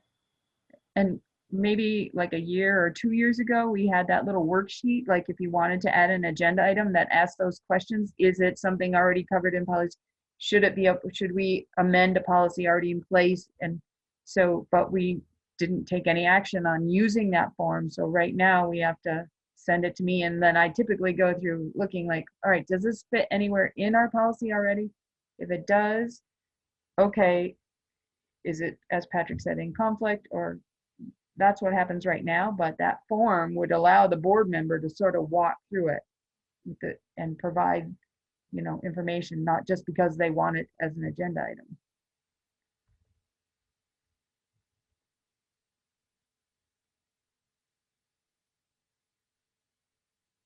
So if, like Krista, if you want to add that as a possible agenda item, then let's look at it together, and we could walk through the worksheet together and see, you know, how we would fit it in, or if it wouldn't fit in, we could do it that way. Yeah, and I'm wondering if it will relate to our statement conversation and, you know, what we're trying to achieve as an organization. It might fit into that conversation, but if not, I'd like to have that walk through with you. Okay.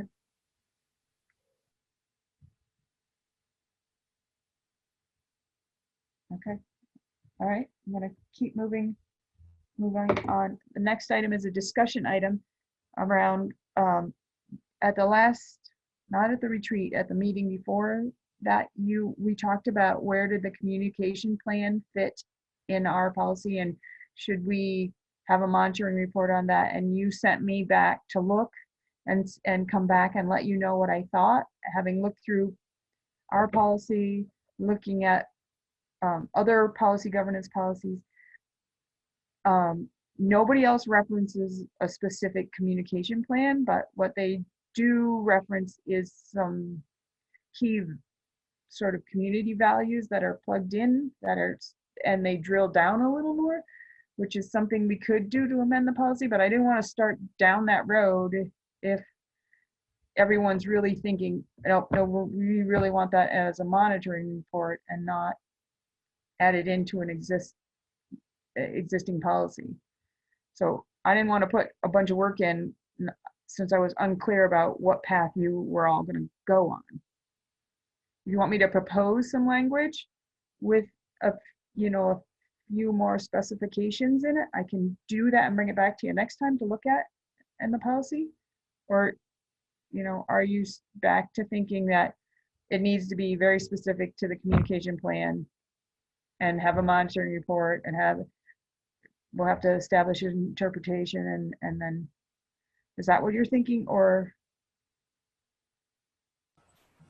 Don, is the 4.2.1, it's the board's job description, and our Okay. language sort of, it's loosely spelled out, but as Susan Mogensen often says, you can drill down a little more. There's like, you have to be a little cautious, because if you don't want to drill down too much, that you only get, you only see a pinpoint of information. So, but in searching around the country and in the state of Vermont, there is a couple of little like sentences that could be added to, and then we'd have to change our interpretation a little bit. Talk about, do you see the communication plan as part of that interpretation?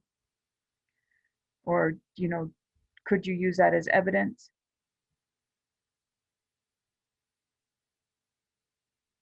If you want me to put some ideas on paper and bring them back and show you, I'll do that.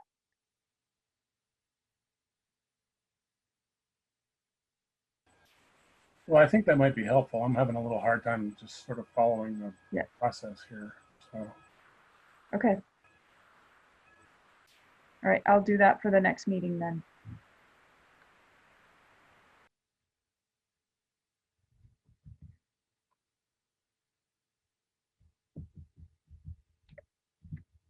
Okay. And the next item is, I don't see any question. The next item is a discussion / action item around a board statement regarding racial equity.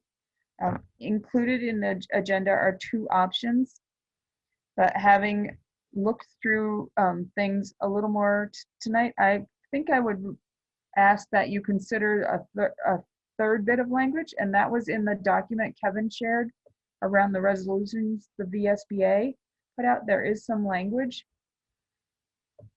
So maybe that we look at those 3 as options.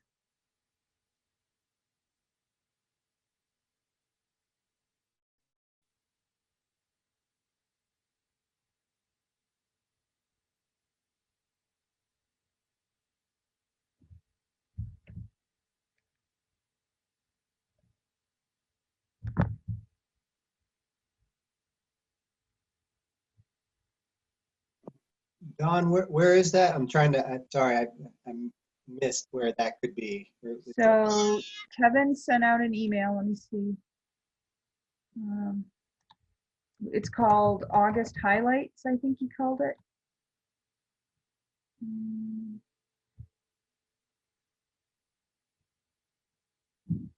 Is it under the resolutions, or are you talking about some of Yes, the proposed? it is under the resolution. Okay. He sent it on August 20th, if that helps. Yep.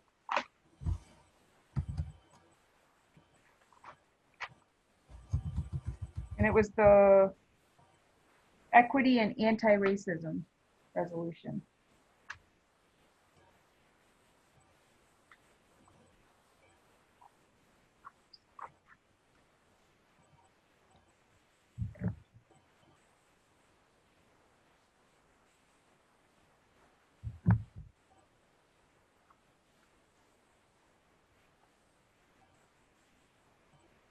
On page 7.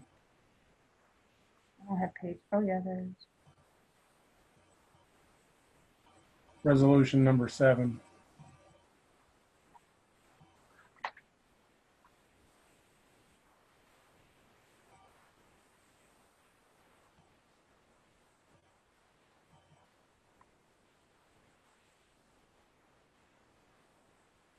It has some fairly specific references to action that the VSBA should take. Right. Which obviously we wouldn't adopt.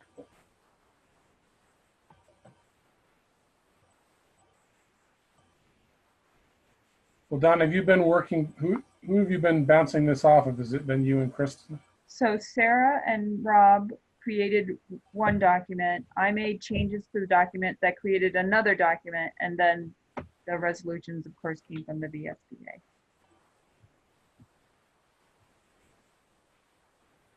Well, does the ad hoc committee want to continue making another round of revisions and propose something for next meeting, or? Has everyone had an opportunity to read both the original draft and the edited draft? I read the original. I just saw that there was a revised one in the agenda. And somebody sort of talk through what the differences are? Yeah, I mean, from my lens, I drafted the first one primarily with some input from Sarah, and then Dawn, I sent it out to Dawn, and we had a short back and forth regarding, some changes and that were made. I think a couple key things that, to me, in all honesty, I feel like the revised draft is whitewashed, slightly whitewashed. I don't use that term lightly. And, we take out, including Black, Indigenous, and people of color. I mean, the fact that we won't even just publicly state that Black Lives Matter. I find that sort of frustrating. If we were to adopt the revised draft, there were some more maybe logistical pieces, like as a board, we hadn't formally, heard from members of our community, and I guess in the setting of maybe a board meeting during public comment. outside of maybe just personally driving around and seeing all the signs and or engaging with their constituents. And then there was in the first draft recommendation regarding some curriculum. And I don't know if that was excluded or is excluded because maybe that's us dabbling more in means than ends. But so that was, I mean, that's how I saw the first version, the re-edited version. I still haven't had a chance to read the VSBA's language yet, and so that's what I have, Steve. Thank you.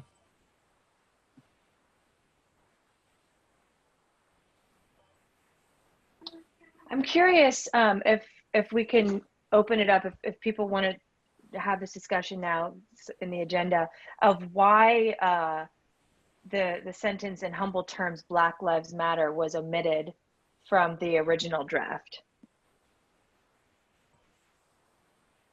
From the revised draft, you mean? No, in the original draft, the letter ends with "to begin in humble terms, Black Lives Matter," which was omitted in the revised draft. Right. Yeah, I'm sorry. It sounded like you said it was omitted in the original version. Okay, sorry, I don't.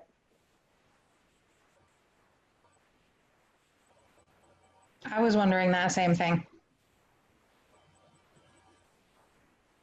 I didn't put it in the second one because the board had not made any statement regarding Black Lives Matter.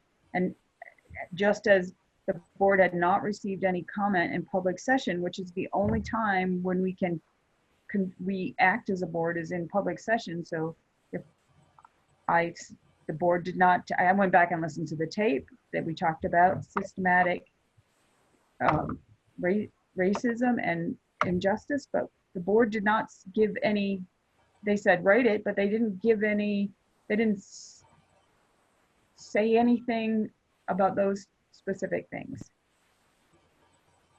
Annie. But the other thing that I noticed was just comparing the two side by side. In the very first paragraph of the original document, we say that the global pain and grief and unrest catalyzed from the tragic and unjust death of George Floyd and countless other Black Americans has made the MAUSD School Board reflect on how we are complicit in the continuation of systemic racism that is found within our educational system. And that was changed in the revision, and it simply says that it's made the MAUSD School Board reflect on the current shortcomings toward equity in our school system. And I wondered if there was a specific reason that we took out the systemic racism piece, and maybe that's what Rob meant by the fact that it's whitewashed. I don't know. I'm just wondering.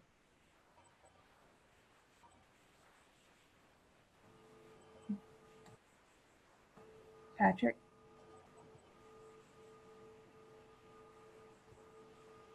I'm trying to think about how to help foster a more productive conversation. I think it's less about what's in which one and what isn't in the other and who took what out. To me, it's a matter of, the question is, what's the statement this board wants to make? One is a much stronger, I don't know how else to describe it, but they make similar and yet different statements. And the question is, what's the statement this board wants to sit on? The more aggressive stance or the softer tone? And then working out the details from there could happen. But I think to know which direction the board wants to go might be helpful. Kevin?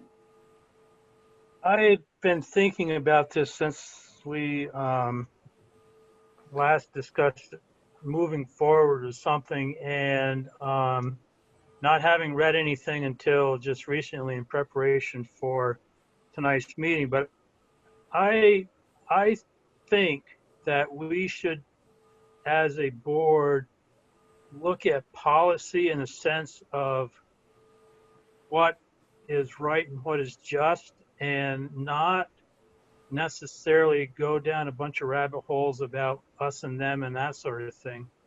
And then furthermore, I'm concerned a little bit that we end up supporting or infer support of an organization that we don't have any control over, and over the period of time they could change their philosophies radically, and we've got it pigeonholed in a policy or a statement somewhere. So my recommendation would be to stay at a policy level, if you will, and not get into a lot of the details of supporting or showing support for specific stances. Dave? So I think I would support the using, making a statement in the strongest possible terms. I think that I am a little sensitive to what Kevin is saying, in the sense that I think we should stay away from trigger words.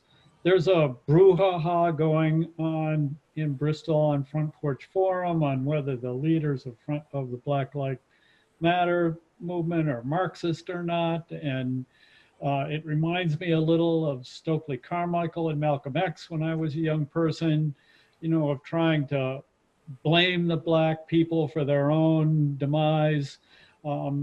You know, so I think we should stay away from trigger words that are going to incite controversy. But I don't want to whitewash it. I do want to make the statement in the strongest possible terms.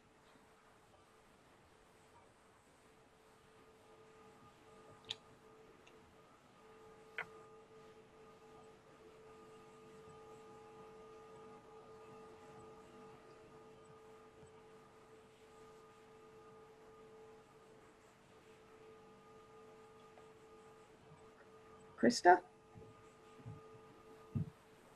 I agree with Dave. I think that it's less about the organization. It's more about us specifically saying that this relates to people of color. And my daughter Isabel's here listening in because she's been part of a group of students that have been having a vigil on the Green in Bristol. And you know, I think they're really interested in hearing what's going to happen in our schools, and it makes me wonder what would happen if if students were interested in raising a flag for Black Lives Matter in this same conversation, and what support we would throw behind that. So I'm really glad we're having the conversation here. I think it's really important for us to figure out how to move it forward without diluting our message. Equity for all students is of utmost importance in our district, but we're specifically in this moment deciding whether we want to make a statement about racism against people who are Black and brown and indigenous. Caleb? Yeah, I like the original statement. I don't really like the revised statement. And I just want to be careful to not, you know, Black Lives Matter may be an organization, but I think much more fundamentally it's an affirmation, and one that we need to make. That's not about, I don't think it's really about what you know, a specific organization might be doing or not doing. It's a really just core recognition of the humanity of a group that we know, if we look, has been on the receiving end of just centuries of injustice. So I think that to say Black Lives Matter is important. I support the statement that includes those words, and I don't have any misgivings about doing so.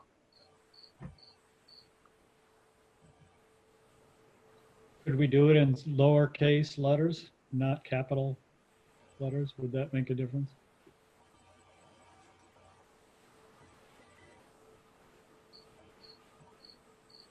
I don't have an opinion on that. That seems less important to me, but I don't know. Maybe I'm wrong about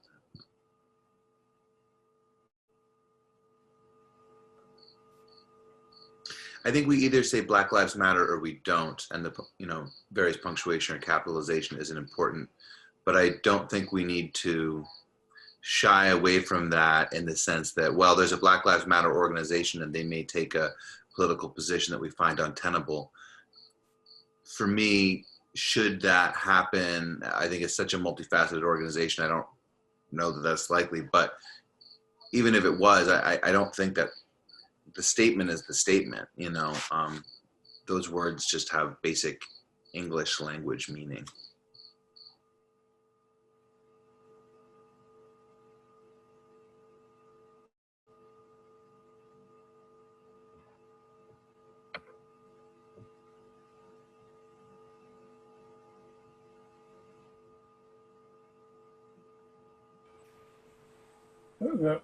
The sentence at the end, I don't disagree with keeping a reference to Black Lives Matter. I think, frankly, the whole point of having this statement, if it was for Black Lives Matter, we wouldn't be making this statement anyway. So I think they deserve all the recognition here. The statement is a little odd just in English terms. It sounds like there's a beginning of a discussion, but it's the end of the statement. If it was to say something like, as a board, we hear you, we vow to help lead the MAUSD community onto the pathway of the right side of history, and so totally support the, I'm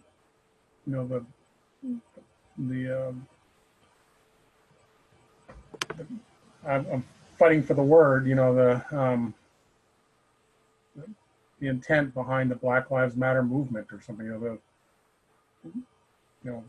just sort of finish it in a more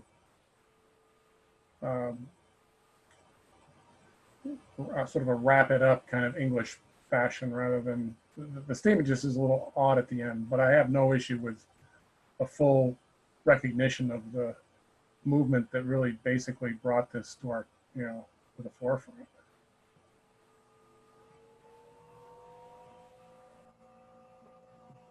And Kevin, and Dave, I wasn't referencing the political action of the actual organization also in writing that. It was more of the sentiment, as Caleb spoke to and others have spoke to, just so you understand that too.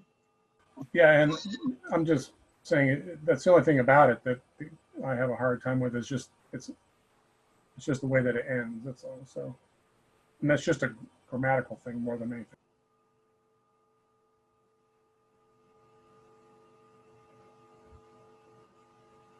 So I'm okay with having Black Lives Matter in there. I don't mean to suggest I don't.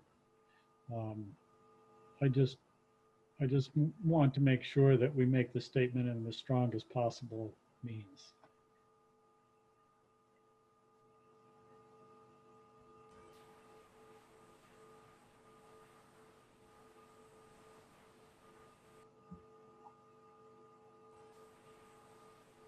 Rob, I might throw out I have to think about this a little bit more, but I might throw out an ending just for you to think about. You can toss it in the circular file if you'd like. But I have to think about it a little bit more. So how do we move forward with this? What would be helpful from your perspective, Don, to get a read on who's comfortable with certain language, or is this going to need to be a vote of some kind? Well, there has to be, well, we have it as a discussion / action item. So always when we have it as an action item, the action can be to not take any action or take action.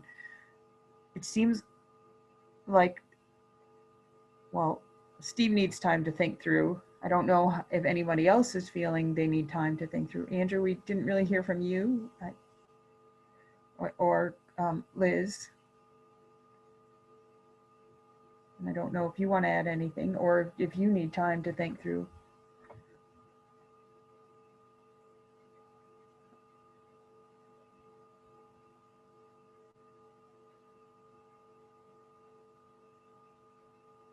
So what we could do is allow time for people to send comments and sort of go back and see what the comments are and make adjustments. Bring it back next time, or Steve? Yeah, I don't think one more round of reflection is going to hurt anything here. So you'll have to tell me what you want to do. Do you want to have it go another round at it and bring it back next time? We can just table it for the next meeting, can't we? Yep, you can. You just make a motion to table it till the next meeting. That's my motion. Okay. Is there a second?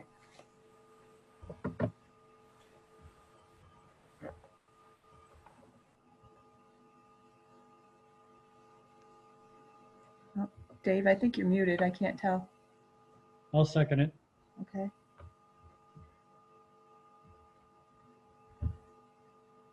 Any further discussion? Sarah? I just want to say that,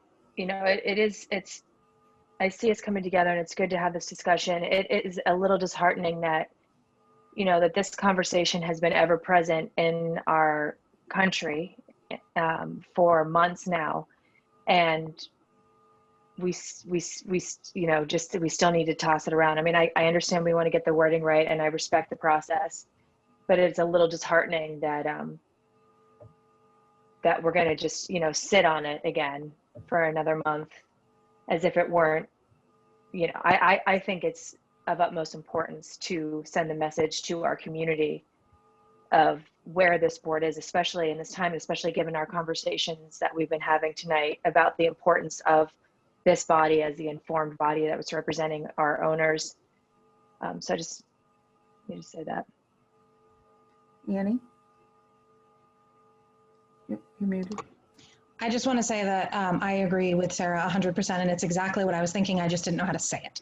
But I am 100% on the same page. I really hate the idea of tabling it for another month, because I feel like it's just too important that we need to get it out there.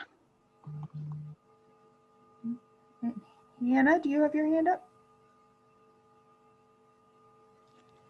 Yeah, so this is like from a student perspective, but can you guys hear me okay? Can now, Okay, yes. cool. This is from like a student perspective, but I'm part of a group of students that have been for the past like couple months, I think, organizing vigils on the town green every couple weeks. And one of the things we talked about while planning this was like stuff that we wanted to see in Mount Abe's curriculum, like in regards to like racial stuff. And I think it's really important that like in the future, if we can, like to have a class that like really, or like elective and then required class that really like dives into like, because there's an American Studies class already, but I think that like scratches the surface of stuff that's happened in the past, and like this will be the past one day for kids. And I think it's really important to have like an opportunity for kids to like really learn about the like racial inequality that has happened in our country for a while.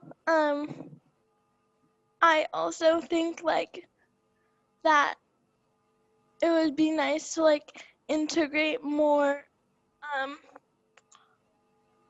like learning about Black authors and stuff, and like etc., because we do that during like Black History Month, but we should do that like all the time, because like it's really important. And I think like especially when we go back to school, like it's not and I've been telling this to like my peers and friends, like it's not gonna go away. So I think when we go back to school, like it's really important that we like talk about it, and like the teachers talk about it with their classes, because it's a really important thing that happened and is happening, and I think it's really important that we talk about it, and yeah.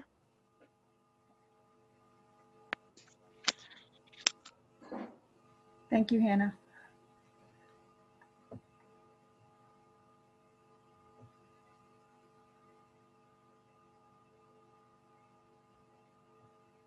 Okay, so the motion right now is to table the discussion, come back with another draft. So if there aren't any more comments on this, that's the question I'm going to ask you. All those in favor of tabling the action discussion topic regarding racial, or the statement regarding racial equity, please say aye. Aye. Aye. All those opposed? Nay. No. Nay. Hey. Okay, so it's not tabled, so we're still discussing.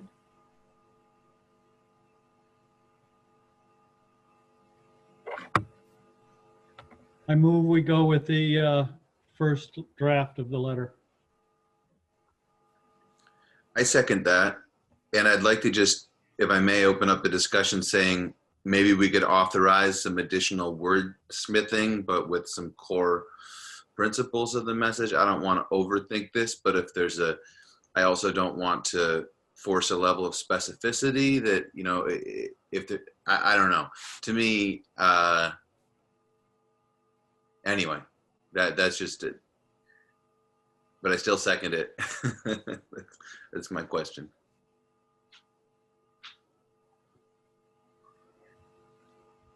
Any other comments? Annie? I would agree with that. I feel like we should go with the first one, but can we make a few changes to it? Keeping the basis of the first one, the majority of the first one, but can we make a few changes? Okay. Rob?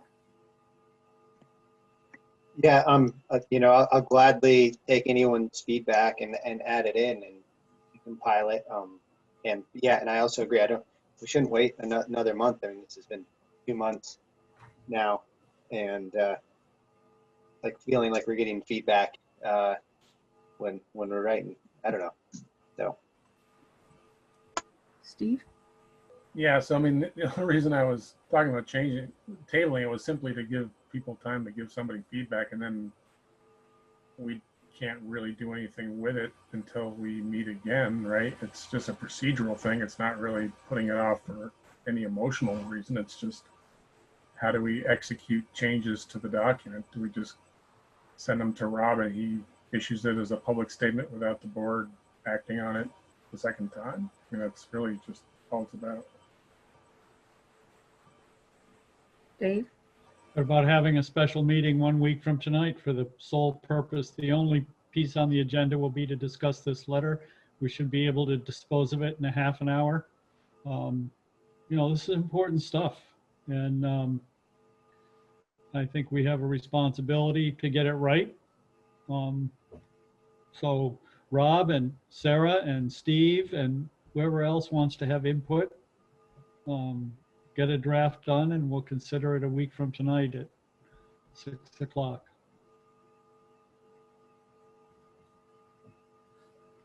I think a week from tonight is a community engagement meeting as well. Yeah.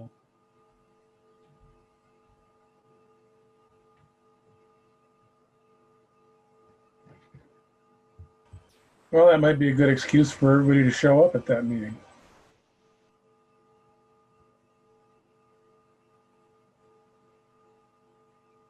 And that meeting is scheduled for 7 o'clock.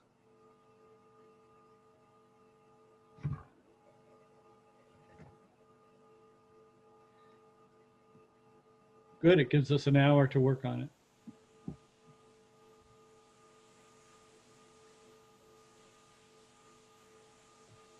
So, Sarah LaPearl?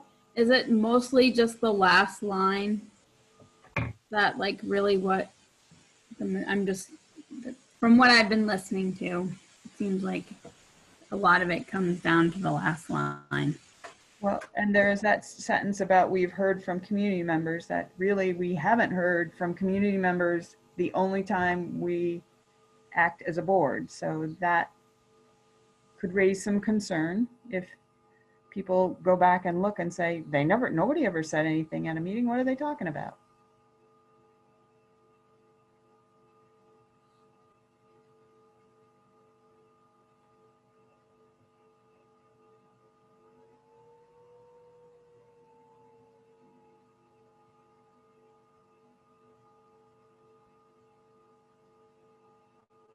Rob.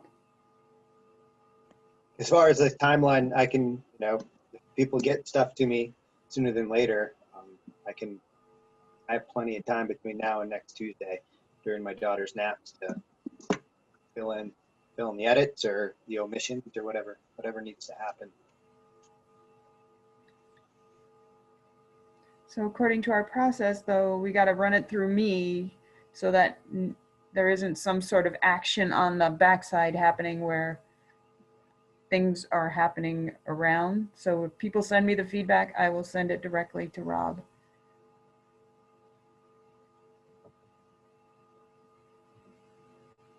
Krista? Just a logistical question. So are we saying, and I might prefer actually, like that we would meet maybe at 6:30 and the Community Engagement Committee would meet at 7 or something like that? This is a super important conversation, and I know the community engagement conversation will take some time, so I want to make sure that we don't get squeezed on both ends. Will that work for people, or do you think you need longer? Do you think we could do it in a half hour, or do you think we'll need longer? I'm fine with a half an hour. I'm seeing some thumbs up. Okay. Yeah, I think we're close to there. And as a point of order, we've got a motion on the table right now to approve the original version, correct? Correct.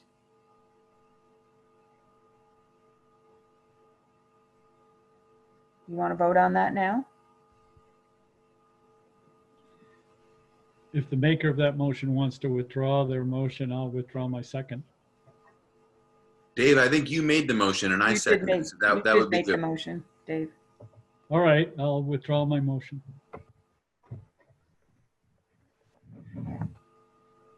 So I think where we landed is if board members have feedback, they're going to send it to me and I'm going to send it to Rob.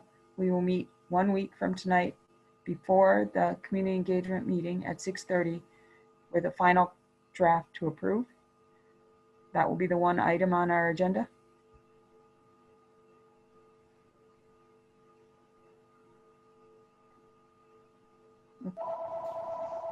So moved. So that was Steve.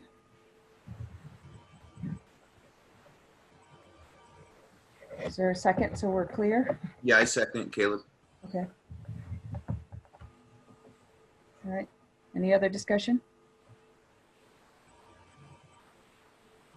All those in favor of giving it one more round, sending feedback to me that I will forward on to Rob, and meeting again in 1 week at 6:30 to go over the final draft, please say aye. Aye. Aye. Aye. Aye. Any opposed? Any abstentions? Okay. All right. Okay. We don't need an executive session, correct, Patrick? Correct. Okay. Is there any, oh, Isabel is an attendee. I don't know, is there any public comment? I see Isabel's there. Hang on 1 second. She's standing right next to me. Oh. Are you muted? Here. No. I think she's good. Okay. Okay. I do have one, I don't think it fits public comment, Don, but Jennifer sent an email on August 12th for pay orders. we're missing one signature from that pay order group. We can't quite make out all the signatures, but we think we've narrowed it down to the missing signature is either one of the Sarahs, Kristen, or Steve. So if those 4 folks could go back to that August 12th email and just check to see if your signature is on that page. And if it is or isn't, just let Jennifer know either way so we can try to narrow down who's the missing signature so we can make sure that we complete that, that pay order. When she sent out the missing signature email, when I looked at the document she sent, my signature was on it. Yeah. It was, okay. Yeah. Good. And the other piece is that pay orders went out this morning. So has anybody seen them? I signed them first thing this morning. So Kevin, did you sign them? You were next. I have signed them, so they're on to whoever's next. Okay, so. Do you know the They made it to me and I sent them along to you today. Okay. I may have a oh, I don't know if she's updated that one. Let me see if I can see where they are. You know, is it the fact that there's not a printed name under the signature line that makes it difficult to know who the signature is? Yeah, it just says board member 1, board member 2, board member 3. Oh, that's because some of us hand signed it. Correct. It's the hand signatures that we can't make out. The other ones show up as typed names. We're good with those. Mine are on there. I'm number 10. Yeah, I think it's me, people. Sorry. And my intent was not to call anybody out tonight. I just wanted It's me. to put down. So I just got it in my email. I'll take care of it. Okay. So Sarah, you're thinking you were the prior signature that was missing, which is great.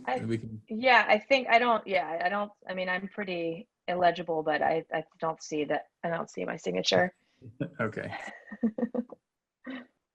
And just work with Jennifer with any support you need to get that done and get it to her. Thank you. Okay. So the next round, I can't tell. Liz said you signed them today and she doesn't have it marked off yet. So it's going. So just keep checking your inbox and your junk mail or spam. I don't know where it ends up.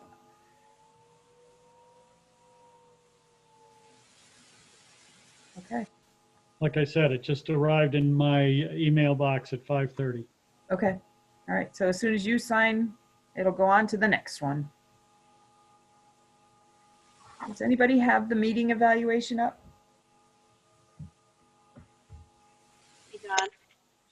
Yes. I'm sorry. Can I just hand this to Isabel for a minute? She did feel like she wanted to say one thing. Sorry, I'm going to hand the whole thing over. Hang on.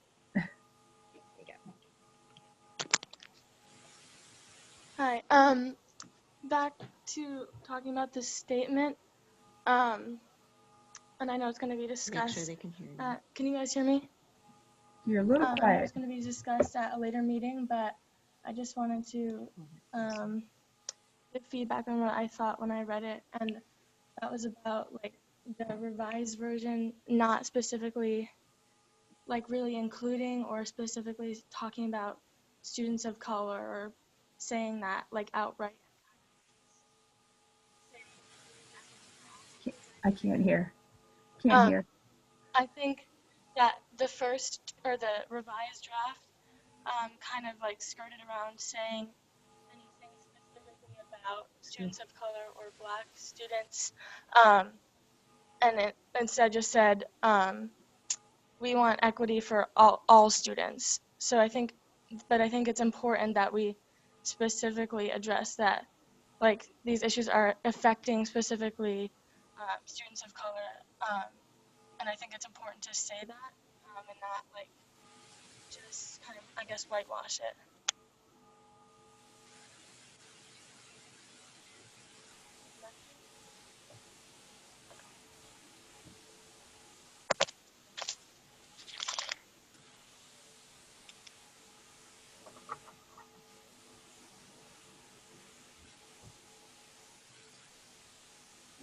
thank you.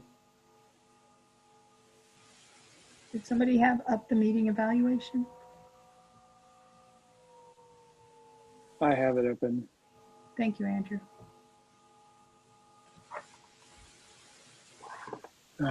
So today's meeting is the 25th. Andrew, level of engagement of all board members, high or low? Aye. So far, as well. High? One person says high. Hi. Okay, two people say high. I talk, Hello. Hi. I talk too much, so I can't really vote. Okay. Ditto. You can't What see was us. was the agenda followed? Yes or Yes. no? Any comments about that?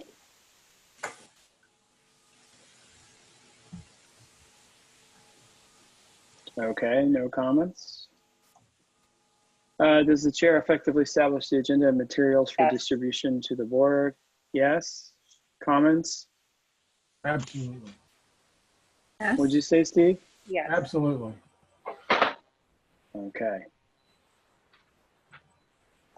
Absolutely says Steve. Is the chair effective in fostering a professional culture regarding fair and open deliberation, full participation of all members, and ensuring the integrity of the board process? Yes or no? Yes. Yes. Yes. Comments, any?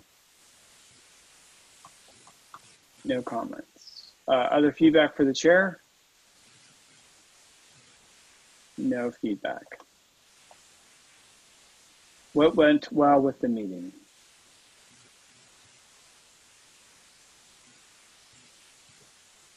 No comments. What suggestions do you have for ways to improve future meetings?